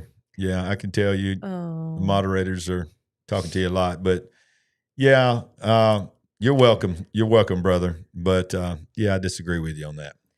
But we still like you. We still like you. You're still welcome as long as you don't have hate speech against anybody else. Come on in and disagree all you want to. Absolutely. Now, look at this. He says that it's going to seat 650 people, more than triple the capacity of the current East Room. Does this mean like at dining tables? I think so. Yeah, it's going to be like it's a ballroom. Not just chairs seated for a dinner. What's up, Delay? We got the Bible expert in here, y'all. Look out. The scholar is in the house. Frankie D. And by the way, Frankie D was very popular He was. On that show last week. They loved him. They said, bring him back. Bring him back. Delane, they want you back. They want you back. $2.69 in Michigan for gas. That's pretty good. That's pretty good. That's better than here. Come on, Michigan? Wow. Michigan. Pretty good. Well, during the No Kings rally, it was mostly peaceful, but as far as burning down buildings, but it wasn't mostly kind. There was a lot of very hateful things. In fact, a woman is going viral for mocking Charlie Kirk's assassination at the No Kings protest. And so I'm just going to, I think I got the video here. Let's just play the video. And by the way, ladies and gentlemen, this is your educational system. This is elementary school teacher from Chicago as Turning Point USA's van was driving by. Hey! You ever heard of Ozempic, you fat ass? Do you realize what she was doing? She was mocking him being shot in the neck. Yeah. So, but you know what? She didn't lose her job. In fact, the Chicago Department of Education, the Illinois Department of Education circled around her and said, don't you worry, nothing's going to happen to you. Okay. And she is an elementary school teacher. Yeah. Great example. Listen, we love teachers, but we have an epidemic problem in the education system with teachers going into this field to indoctrinate kids instead of teach kids the basics. It is sickening. It is. What some of these teachers are doing, You're what they're absolutely turning right. it into. And that's where the parents really need to be on top of things and understand, see what their kids are bringing home, have conversations with their kids. I mean, that still isn't going to take care of everything, but you need to try to be as connected as you can. Maybe we can stop some of these things before they really get any traction and get any foothold. But that was disgusting. Yeah. Okay, man. $2.47 in Central Florida. Cool Florida. Gas prices coming down. Did Elaine say $2.30 in Coleman? What? Are you serious? Crazy number. $2.40 in Springville, Missouri. These are great. Yeah. I mean, okay, it's $2.36 in Coleman, Delane said. $2.25 in Clarksville, Tennessee. What's wrong with you, Alabama? Yeah. That's pretty amazing. He got Coleman, Alabama. We got to drive to Coleman to get better gas. I'll have to use a quarter or half a tank so I can go fill up. Hey, you remember when we said that the big thing with the World Economic Forum and the World Health Organization's number one enemy, the most dangerous thing in the world was misinformation and disinformation? Oh, yes. I got good news. They have found a new way to enforce protecting us. The World Health Organization and the European Commission has now launched an AI system to monitor social media and online misinformation in real time. Those weffers. Are you not? Those old weffers and heifers. The World Health Organization has introduced a major overhaul of its global monitoring network, unveiling an AI-powered platform that tracks online conversations and media activity in real time. I do a lot of reading. You do an amazing amount of reading. Okay. All right. I was just thinking about overalls. I know, overall. But look, it is overall. It's an overhaul. It's an overall overhaul. Known as an epidemic intelligence from open sources 2.0. I'm sorry, I propped up on sinus pills tonight. We're both so tired. My goodness, my sinuses are terrible. Yeah. He can barely go 5 minutes without coughing, so I'm just shocked that he's doing so well. You're doing good tonight. Man. Okay. All right. So my eyes are watering, so I'm not crying if you see. Yeah. Let's see. It's presented as a new step in pandemic preparedness. Boy, don't y'all feel so good and safe. Oh, yeah. You should. AI is going to protect us from the new pandemic preparedness. Right. But its reach extends well beyond disease surveillance. The upgrade is part of a growing merger between health monitoring and digital tracking and centralized information control. Developed with the European Union's Joint Research Center, the new version of EIOS is designed to scan the internet for signals of emerging health threats. According to the WHO, it now automatically analyzes social media posts, websites, and other public sources to detect possible outbreaks. Wow. While this is described as a tool for early warning, It effectively allows a global health authority to observe the world's digital conversations Exactly. under the banner of safety. They go through all of these conversations, scouring all the conversations to basically see repeating language, identify patterns. So they are basically testing all the conversations. They're testing the sewage basically to see if they can. This is what they said supposedly. Pick up on traces and elevated levels. I mean, we shouldn't be surprised. So this is linked to something known as the misinfo classifier. I've not heard of this. Released in 2020. Well, which is the JRC described as an AI program that detects fake news by analyzing tone and intensity of language in articles. That's been going around since 2020. The organization claimed the tools achieved an 80% success rate and stated that this is comparable to the state of the art right now. Wow. At the time, the JRC said the classifier was already in use by the European Commission and European Parliament, and that it would soon be shared with professional fact-checking organizations. Oh, joy. The existence of that project highlights how data analysts and information control are being integrated into public health infrastructure. The WHO reports that the EIOS now operates in more than, listen to this, 110 countries and collaborates with over 30 organizations, including national governments and the European Commission. The platform is being offered free of charge to eligible users, along with training materials and support. I want to tell you that this means right now, while we are talking, AI, we knew this, but now they're saying it out loud, is scanning every single word that is being said. Absolutely. That is why we started saying the wah again recently, because I got a feeling something's coming right around the time of the midterms next year, summer leading up to the election of next year, which the House will be in play, whether they're going to be able to impeach him again, to try to create something to limit information and content. And we may have to go back to code words again. Well, we do. And I'm not going to be surprised, but I don't know. Maybe we got a little too comfortable. Yeah. Exactly. Not worrying about it for this little while. And frustrating. Don't forget, 2030 is coming. Yes. 2030 is coming. Now, I'm sure that you probably follow Epic Economist. I see a lot of their stuff. Okay, so I want to play this beginning here. And I think that I want to know in the live chat if this is how you feel. And he made a video talking about. Okay, first of all, before you play, is this real? I just assumed he was not a real person. I don't know. I have no idea. I don't know. He sort of looks AI to me. I have no idea. Look. His voice sounds, I think his voice is real, but I think this might be an avatar. I think so. Does anybody follow Epic Economist? Let us know. Let's listen to it. I've never seen him until recently. If you're watching this, you already feel it. Something's off. The economy, the job market, the way people are talking. I think he's real. I don't. You would be able to tell AI. I think he's real. You think so? Yeah. It all feels like we're heading towards something big. Do you believe that? These videos you're about to see today, they're not crazy people. They're regular Americans who are paying attention. And more importantly, they're taking action. The question is, are you? Because warnings are useless without a plan. So, today, let's build you one.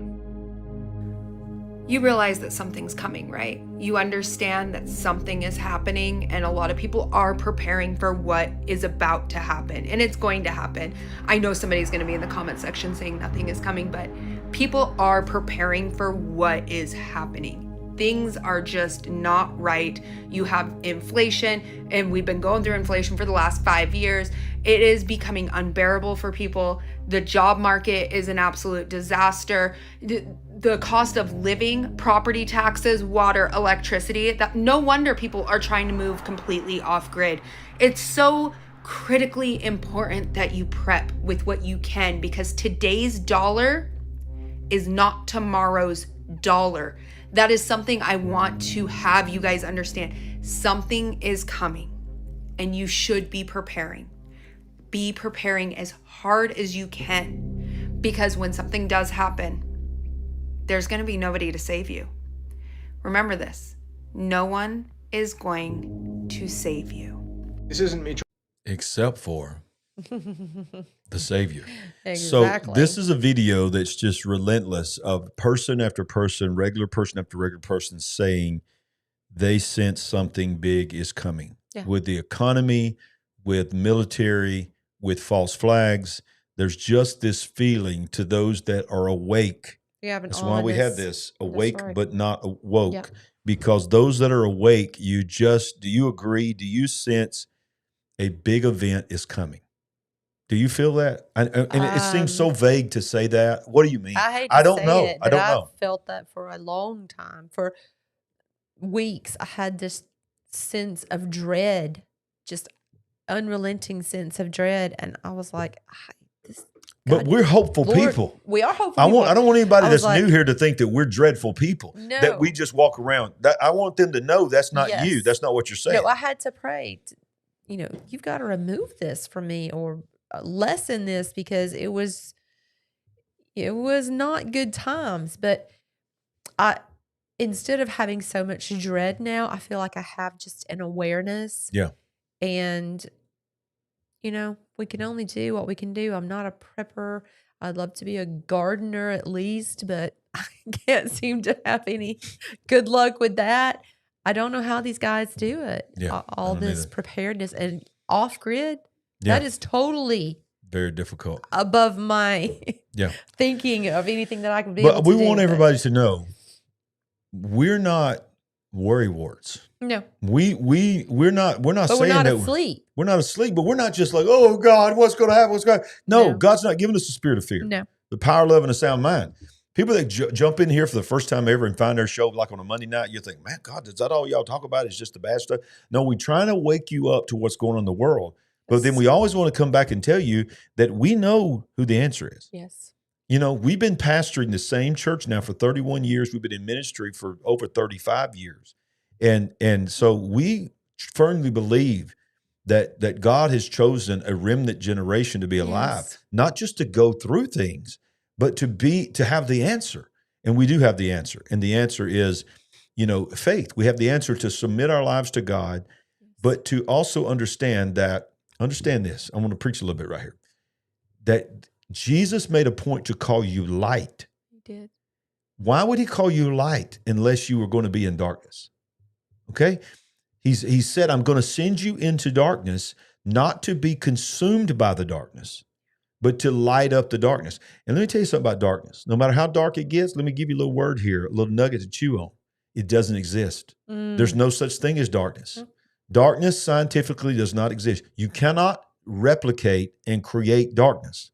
All darkness is the absence of light. Mm-hmm. And if the world is getting darker, it is only because those that are supposed to be shining bright are cowering. Yeah. And we're not going to be that. We're going to let the light shine. Absolutely. Come on, somebody. Very good. Preach. Very good. Preach, y'all. I think we need to be spiritually sensitive and be in tune, have an awareness. Yes. There's some people, they're so, I hate to say it, spontaneous, fly by the seat of their pants that, everything takes them by surprise. Yeah. Everything does not have to take you by surprise and overtake you. No, we don't have to live in fear and dread, but we don't have to be clueless either. Right. You need to find that vein, find that spot where God wants you to be and live there and live the happiest, most peaceful life that you can. Well, think about this. Jesus said, nobody builds a tower unless they first sit down and count the cost. Right. So he says, have a plan.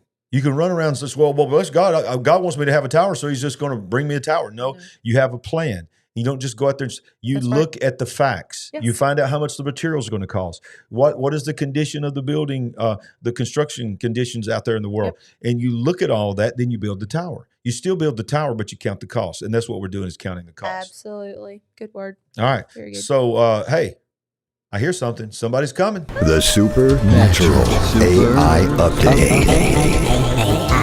Brought to you by Uncle Jimmy. Uncle Jimmy!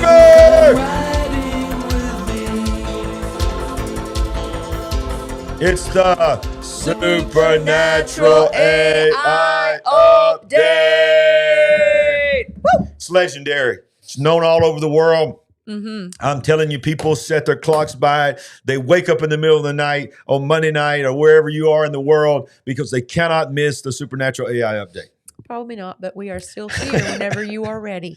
Hey, but when I travel and preach, I do have people tell me that they love the Supernatural AI Update. And I don't even know if this fits the AI Update, but maybe some people are saying United Airlines pilot is injured when mystery object smashes the windshield at 36,000 feet.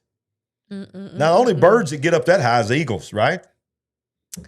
I don't think it was an eagle. Probably. And think about it, 36,000 feet. That's high. That's pretty much standard for flight. That's cruising altitude. That's high for That's cruising altitude. A bird to be. Most flights I'm on cruise at 30,000. This is 36,000.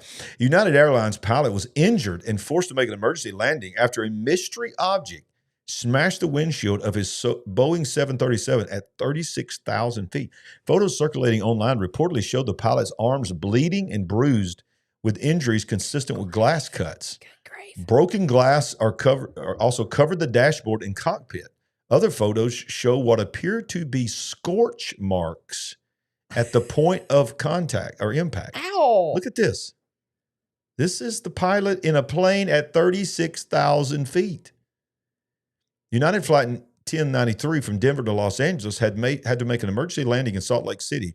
Some online observers suggesting that the strike might have been the result of space debris or even a meteor hitting the jet. Come on. Others have said, if that was a meteorite, it would have gone through the entire plane and it would have crashed and it would have been horrible. Others are saying that this could possibly have been a Tic Tac.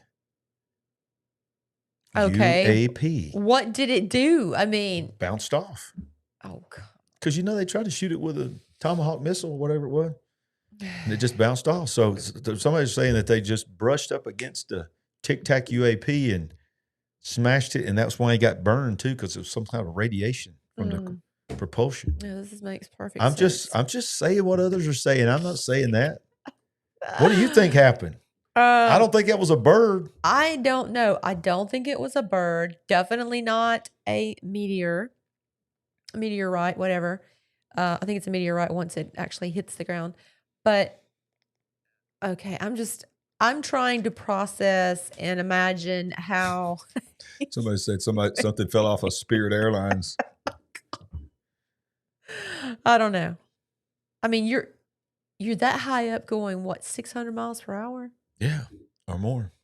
It seems like anything that comes in contact would do just tremendous, way more damage. Okay, wait a minute. Ronnie Vuano, he's just educated me. Okay. The world's highest flying bird is the Ruppel's griffon vulture, confirmed to have reached an altitude of 37,000 feet.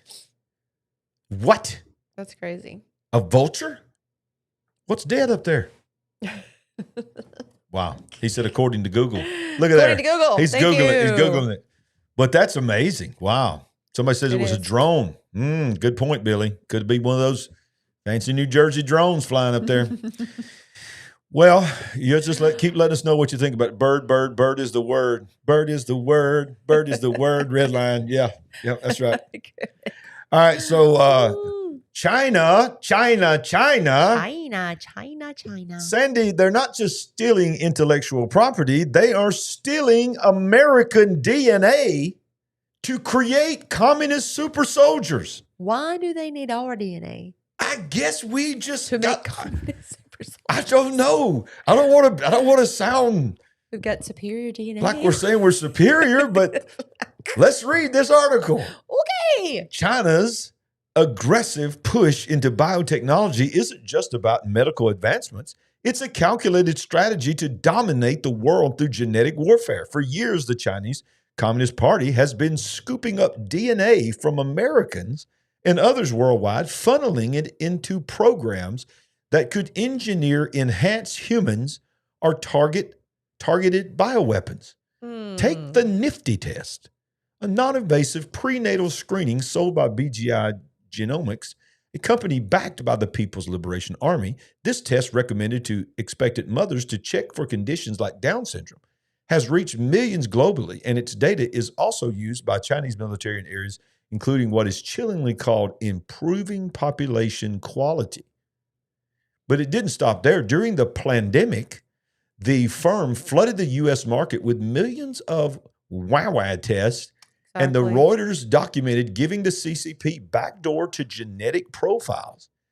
The Chinese Communist Party can legally take any information, any data it wants from any Chinese company. That means personal DNA sequences from everyday Americans could fuel Beijing's ambitions. So your genetic information could be used to create a class of super soldiers or even super geniuses in China. Even scarier, China could create diseases that affect only specific ethnic populations. So here's what is scarier. I have heard Steve Quayle say every one of those things for years now. Wow. That your data from your COVID WW test was going straight to China. That your 23andMe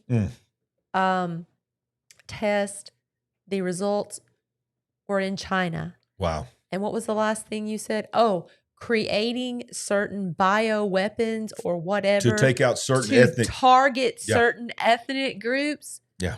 Been hearing that for years. Which and here's another thing to add to all of that. Which one of those genetic testing companies actually went out of business? Was it 23andMe? No. What now? What's the other one besides 23andMe? I can't remember it. Live chat, I know. But anyway. I can't. One of them then would go bankrupt, and they sold their data. Hello. In bankruptcy. And so here we are. Now Ancestry? there. Was it Ancestry? Or I think it was 23andMe one. Ancestry.com. Yeah. So that's the other one. So whatever, whoever they are. So now they're finally admitting all of this. Mm-hmm. Yep. Well, guess what? Supposedly the New Jersey drone mystery has been solved.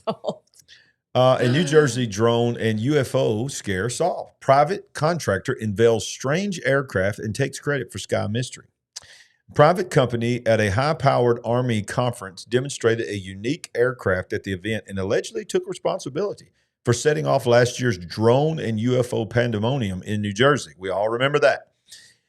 At the Army's UAS and Launched Ethics Summit at Fort Rucker in August, a private contractor conducted a live demonstration of a manned aerial craft that wowed the crowd with unconventional appearance and unorthodox flight movements. You remember that big UFO scare in New Jersey last year? Well, that was us. An employee of the unnamed contractor claimed to a small group after the demonstration, according to the source who was invited to the summit. This is supposedly it. I'm sorry, I'm a little skeptical. There's a guy that I follow that's called We Are Change. And he showed an actual video, and I couldn't find it before we went on the air, of one of them flying behind these tents and stuff. And that thing looked so, it was wobbling. It was like it was barely even flying. And he was saying, do you think this is what happened in New Jersey? What people saw? What they saw? He's like, I don't buy it. He thinks this is a distraction as well. But it goes on to say, the company was in the air over Golden Garden State in November 24 to test out their capabilities. The contractor's employee claimed to the source, adding that they were not required to disclose their activity to the public because of private government contract. Now, you remember that when Trump was running for president, he said on day one, I'm going to tell you what they were. He did. And Caroline Levitt come out there and said, we have solved the mystery of the New Jersey drones. Nothing to worry about. It was FAA authorized human craft. Remember, she said that, and it was it. It was over. I don't remember what he said, but before, or it may have been after the actual election, because obviously we didn't have the inauguration until January. But remember, what was his name? Biden's guy, was it John Kirby Remember him Yeah, coming out yeah. there Oh, yeah. and doing his dance all Oh, over the God, it place? was That terrible. was ridiculous. Yeah. Listen, you don't believe this story, or you're not buying it, at least all of it anyway. I mean, look at that. Yeah, exactly. That is going to Exactly. be what people saw. I don't buy it. And why now? Yeah. Are they giving us an excuse so that if it starts happening again, because maybe it's about to start happening again, because here we are almost in November again. Remember that article? Remember what they said? Don't worry about it. Yep. Maybe, just maybe, all this distraction is distracting us from this. Yeah, for real. Oh, BP is on this, right, y'all? But BP He Earthwatch is. is on this. He has committed a lot of time to this. Unbelievable new images of 3-Eye Atlas. Let's listen to what BP is saying about this. This is crazy. For the 19th, 2025. Guys, you're going to be the first ones to see these images besides Tina, myself, and my Huskies. A couple of days ago, the newest images from Atlas 3-Eye came in from Gemini North. Now, we saw some earlier, a month or so ago, from Gemini South. Now, Gemini South, if I'm not mistaken, is down in, has an anti-tail now here. This is just... That's what I want y'all to hear. They're calling it an anti-tail. Have you heard that? Listen to this. To the left. They're calling it, it has an anti-tail now here. This is just a glare. This is an anti-tail, which is no tail coming off the other side. Now, I'm going to increase it. But guys, what we are looking at, again, I did not take one section like you see in the center of whatever we are looking at. That looks like an eyeball. It looks Does like it an look eye. like an egg, an embryo to you? Now, see three objects. Let's get this a little closer, and I'm going to show you different, Just like a couple of different pictures. Like a baby. Look at this. In there. This is in that main center. It's Remember crazy.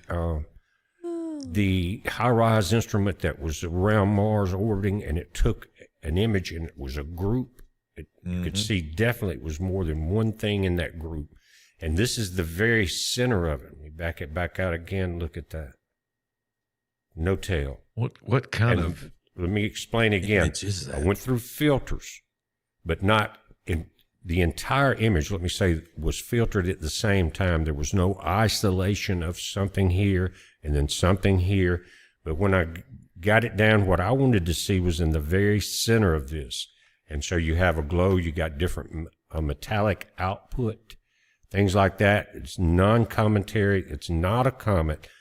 But guys, you know, there's the ancient tales of a cosmic egg. Okay. All right. Of a cosmic egg. We're just adding to the language. All right. I love it, BP. So, Amazing. So let's get in the live chat and let's just leave this here. And let's just get an idea. I want everybody to tell us what you think it is. Is this a comet, which is what the narrative of NASA is? Right. Is this a mothership? Is this a group of ships? Is this just a group of asteroids? Is this Project Bluebeam? And it's really nothing. Wow. And it's all just a distraction and a part of disclosure. What are your opinions? What is this? What is 3-Eye Atlas? It is interesting to me that when we were about to get the best possible image that we could have got of it from Mars, because I believe not only does NASA have things there, so does China, and they have very high quality 4K or even 8K ability to stitch panoramic images. It was going to be the closest to any planet. And lo and behold, everyone turned their cameras off at the same time, including NASA. Right. I mean, we have a Why? government shutdown in this country that we could use as a good excuse, and I think they are. But like you said, why the ESA? Why the Europeans? Why all these others? What's their excuse? Why are they doing it? Yeah. Very, very curious. And I was listening to Stefan Burns before we started the show tonight, and like we talked about earlier, he said that this comet, well, this 3-Eye Atlas will reach its perihelion to the sun on October 29th, which is next Wednesday. He also said This is the closest that this comet or whatever it is has been to a star and has been close to this much solar radiation in, I believe he said, hundreds of millions of years. Okay. So it's just been out there. Millions and millions. In interstellar space. It's been in other systems. Now it's coming to our solar system. What does he think it is? I think he does not believe that it is a comet. But he's just fascinated by the fact that it hasn't been near any kind of solar radiation for this large amount of time. So okay. The whole thing is crazy to me. Inquiring minds want to know, what do you think it is? I don't think it's a comet. It doesn't act like any comet we've ever heard of. I mean, in 1996, we were able to observe a comet. No, y'all comment if you remember seeing Hale-Bopp. That was Right. amazing. I love that. I mean, there were, what do you think, 2 or 3, 4 nights that we stood out yeah. and we could see it moving across the sky. It's incredible. And it was incredible. And it looked nothing like this. It most certainly had a tail. Yeah, it is very interesting. And at the very least, it is being used as a distraction, or we're being distracted from it. Yeah. One of the two things are happening here. The fact that they turned all those cameras off right when it's passing over Mars, that alone made me think, okay, there's something that they did not want us to see. Well, I know that there's been some conversation in the chat tonight and probably on multiple other of your shows you've done about the chemtrails. Right. So, yeah, they're back. We saw, I don't know how many days where the skies appeared to be clear, It's but 5 then days. 5 days. Then they came back with a vengeance. For one day. They were gone again today. So I did not notice today. They were gone again today. But Friday or Saturday, whichever day it was, I said to you, they're back. So I used my Sky Gazer app and held it up to the sky where the chemtrails were. And on that particular day, they were the chemtrails had been directly in the vicinity of where not Venus, Jupiter was in the sky. And then, of course, as the wind blows, it moves them. So you could see, and most of they will continue to lay chemtrails in the same area, knowing that they're going to drift. So you'll have different sets of lines, and they're just constantly moving. So I'm seeing all these lines. I'm like, what's in that vicinity? And on that day, it was Jupiter. So why? Something going on. What are you worried about? I mean, is this really doing the trick and blocking whatever in the first place? But all I can tell you is Jupiter was in that vicinity. Okay. Somebody said it's a wheel within a wheel. Okay. Yeah. All right. Well, okay. Let us continue on the Supernatural AI update. This is exciting here. The first communication between two humans in dreams have been achieved. Oh, my goodness. This has been achieved, y'all. I mean, this is amazing. A Silicon Valley neurotech startup called REM Space claims to have achieved one-way communication between two people in a lucid dream. Using specialized equipment and a custom dream language called Remio, they managed to transmit a single word from one dreamer to another while both were asleep. CEO Michael Raduga said this is just the beginning. He believes real-time dream communication could be possible in the future. So here we go. This is how it works here. They just lay down in the bed and they hook up all the diodes and all this to them, and then they go to sleep. And then in their sleep, they talk to each other in the dreams with Wi-Fi and all these signals. The participants use a specialized equipment to exchange a message while asleep. Oh, look at the simulation. What they're doing: getting up, thinking about their dream. The other one's over there goes, "Hey, let's walk over to the other guy and give this dream to him. I mean, they're literally saying they did this. Yes, I hear you. What are your thoughts? Freaky. Why? Why? Why? Yes. Why? Do we not need to be feeding hungry children in other parts of the world exactly. or fighting crime? I don't know. Surely we could spend that money better. Yeah, we need to spend millions of dollars to figure out a way to send a word. Instead of just say, hey, I need to talk to you about something. Mm-hmm. No, let's go to sleep. Not going to wait till you wake up. Can't wait till you wake up. Gonna try to communicate while you're asleep. And trust me, the things that I don't want people to talk to me in my dreams. Come to the stupid things I think. Exactly. These VC people, these venture capitalists, these startup companies. Yeah. It's They got more money than they can even think about. crazy. They apparently do. Well, as we cover each and every week, we love this site. AI is moving faster than ever. Here's the biggest news of the last 7 days. We'll just rapid fire through there. Aduro has unveiled what is known as Eagle Eye, a mixed reality helmet that turns a soldier's view into a live command center. It overlays maps, target tags, communications, and drone controls in real time inside this helmet.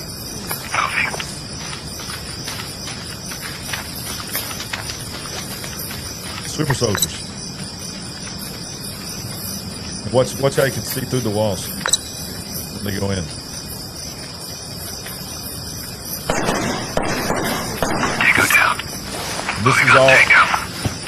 This is all being seen from a helmet of a guy out in the field behind that car. Mm-hmm. This was talked about on the latest Sean Ryan, one of the latest Sean Ryan shows. Oh, really? Where the guy was talking about the helmet that he invented, where every single thing that would ever need a command center for can now be put in a helmet in an individual. He can basically be in the war and operate the war and the plan and best and worst case scenarios all inside this helmet with AI. So with him wearing the helmet and someone back in a command post, they can make the decisions. Or what I'm saying is, or he even goes as far as to say he don't need command center. He becomes command center. He gets it downloaded into his helmet, and AI works with the battle plan to give him the decisions that he needs, even if he can't be in communication with command center. This is the world that we live in. It seems like a lot of responsibility and, quite frankly, power to give one individual. Yeah, and every week we talk about how fast the video production technology is going. You got Sora 2 that's really not even available to the public yet. That is incredible. Right. But then you got Veo, which is Google, that is available to the public.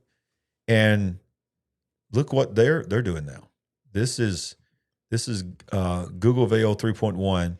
I'm gonna go back and start this over and let you hear this. Ultimate narrative control define the start and end points of your shot. Veo bridges them with epic transitions. You just put the two pictures in. You can also reimagine any shot by adding or removing elements, from subtle details to impossible objects. Veo matches scale, lighting, and shadow for seamless results. All this with astonishing detail, real-world physics, and cinematic outputs. Bring it all to life with audio, using sound effects, ambient noise, and dialogue. Just gotta listen. Push creativity to new limits with Veo. It's going to be available to just the general public to make these kind of videos. You can take two pictures, like I could take a picture of me and you, and just put the picture of me and you and say, create a movie where I walk out the back door and I say to you, come on, we got to go. And you walk up and get in the car with me and we leave. And it takes our two pictures and makes that movie of me and you, and with audio. It's crazy. How are we going to be able to know anything? I know. Unbelievable. Like you said, how are you ever going to know? I don't think we listen, if it's not in printed the printed word of God. That's why God told me to get a paper Bible. Yes. Not long ago, he said, go back to the bookstore and get you. I said, I got all kinds of paper Bibles. And then I realized I couldn't read them because I'm blind. So I went and got me an old man Bible, y'all. It's big enough that you could read it from the back row of my church. But it works. I can read a paper Bible again. Yes. Go get you a paper Bible. Do it. You need a paper Bible. Oh, and here's one more thing just in that 7 days. Watch this. Google AI now has found a way to cure cancer. Google and Yale is using AI to scan about 4,000 medicines, and it picked a pair. What does that say? Similitericib. How you say that?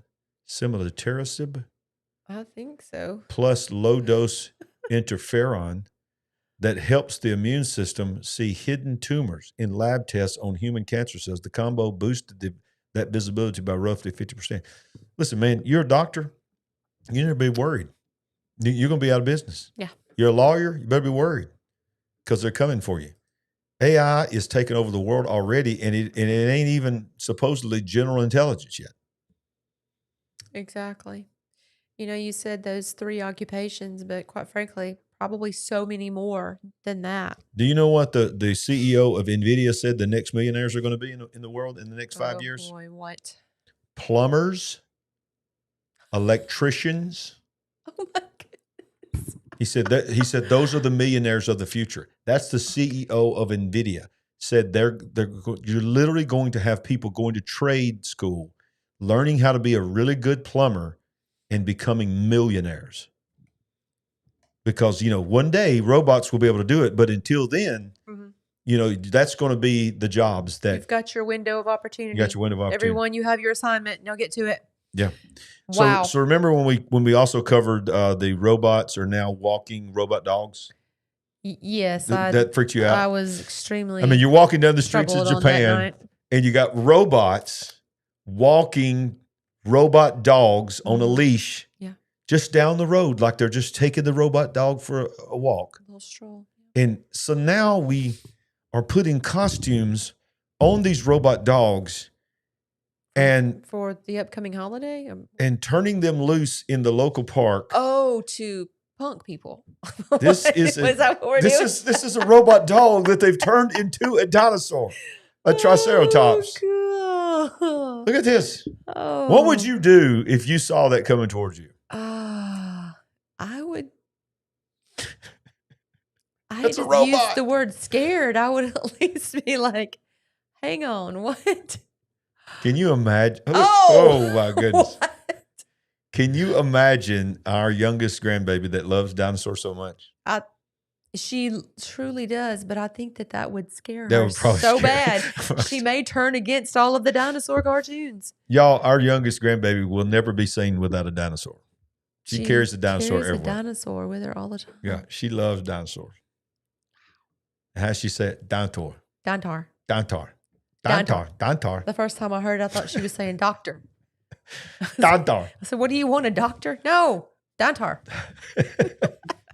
Oh, I love it. Well, have you ever heard of this guy named Ray Kurzweil? Yeah, I've heard that name. Yeah, I've heard it too. So Ray Kurzweil supposedly predicted the AI revolution decades ago and got it right almost down to the year. Now he says the next wave will change humanity forever. Ray Kurzweil first predicted the rise of AI roughly today's level back in 1999 in his book, The Age of Spiritual Machines.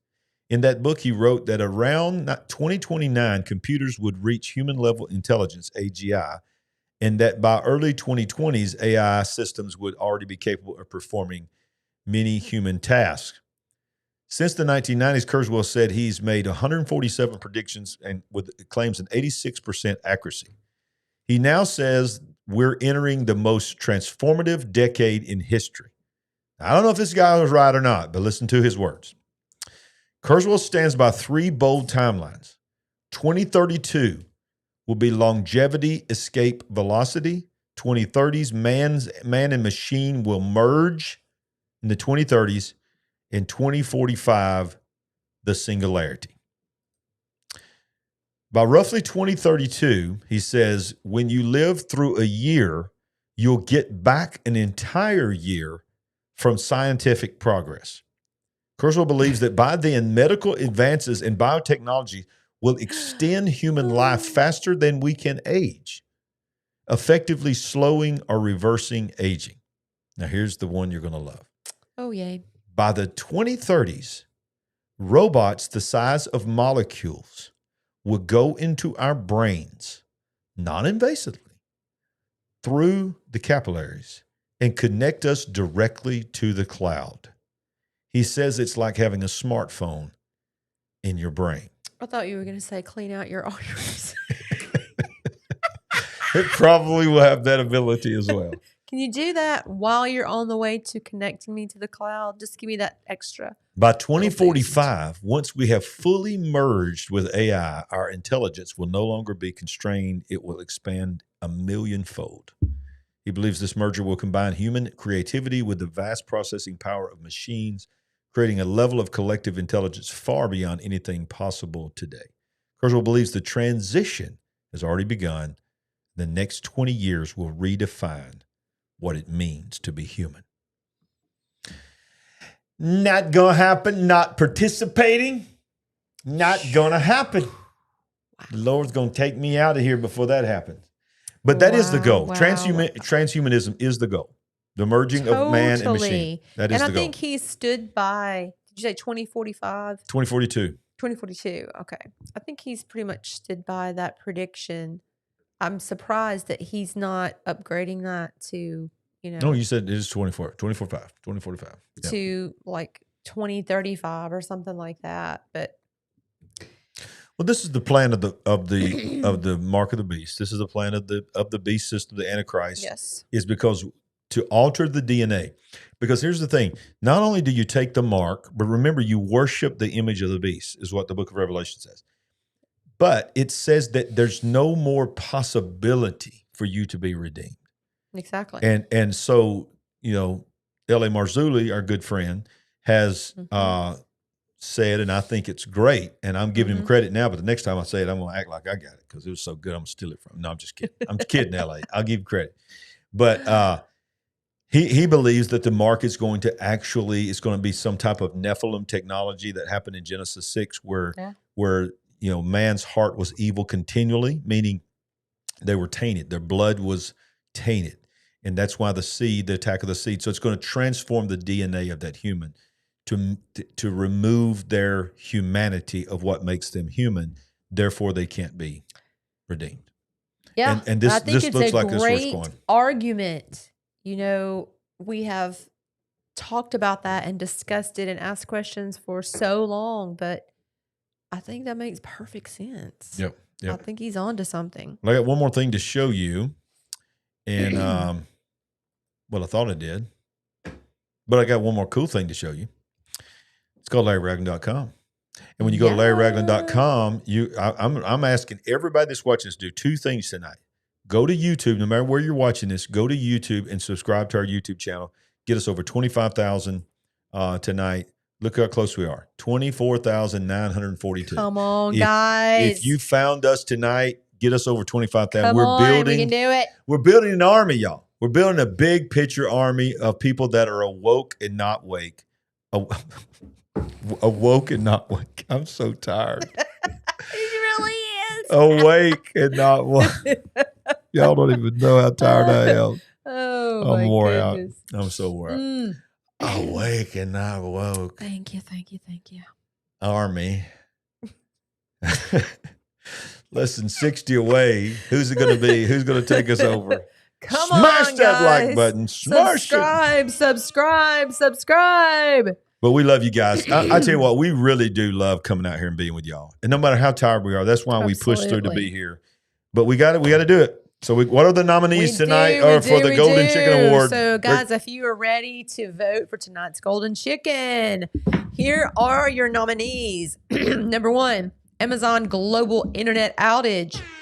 Number 2, humans communicating in their dreams. Oh, that's a good one. Number 3, you going to dress up your robot dog? That's a good one. And number 4, Ray Kurzweil is going to fast track us to 2045. All right, y'all know the rules. If you're new here, you get 2 things. You get to vote for the Golden Chicken Award, and you get to see me dance. Hit it.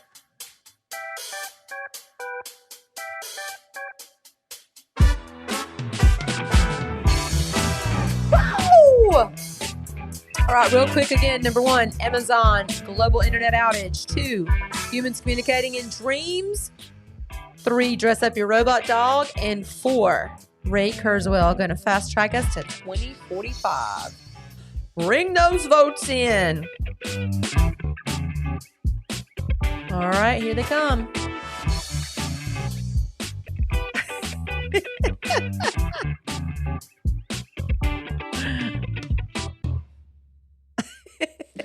And the winner is... All right, let me check these right here. I see a lot of fours. I see a 2. 4s are taking the vote away tonight. You cannot vote for my dancing.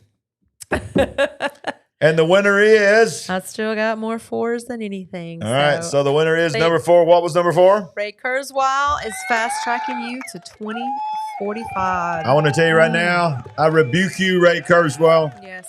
I know you watch the show, Ray Kurzweil. If you're watching, if your people's watching, you have your people tell you we do not participate. Yeah, we don't want that. You ain't putting no computer in my brain. Get on out of here. All right, so another good night. I think it was, and we thank you all. Listen, last week was a total record for us. Yes. If we don't smash that record this week, don't matter. We still love you, and we're still very thankful for you. We couldn't do it without you. And by the way, if you are in Charlotte, North Carolina, I will be preaching there at the Encounter Church. In fact, I was wanting to try to get this ready to show y'all.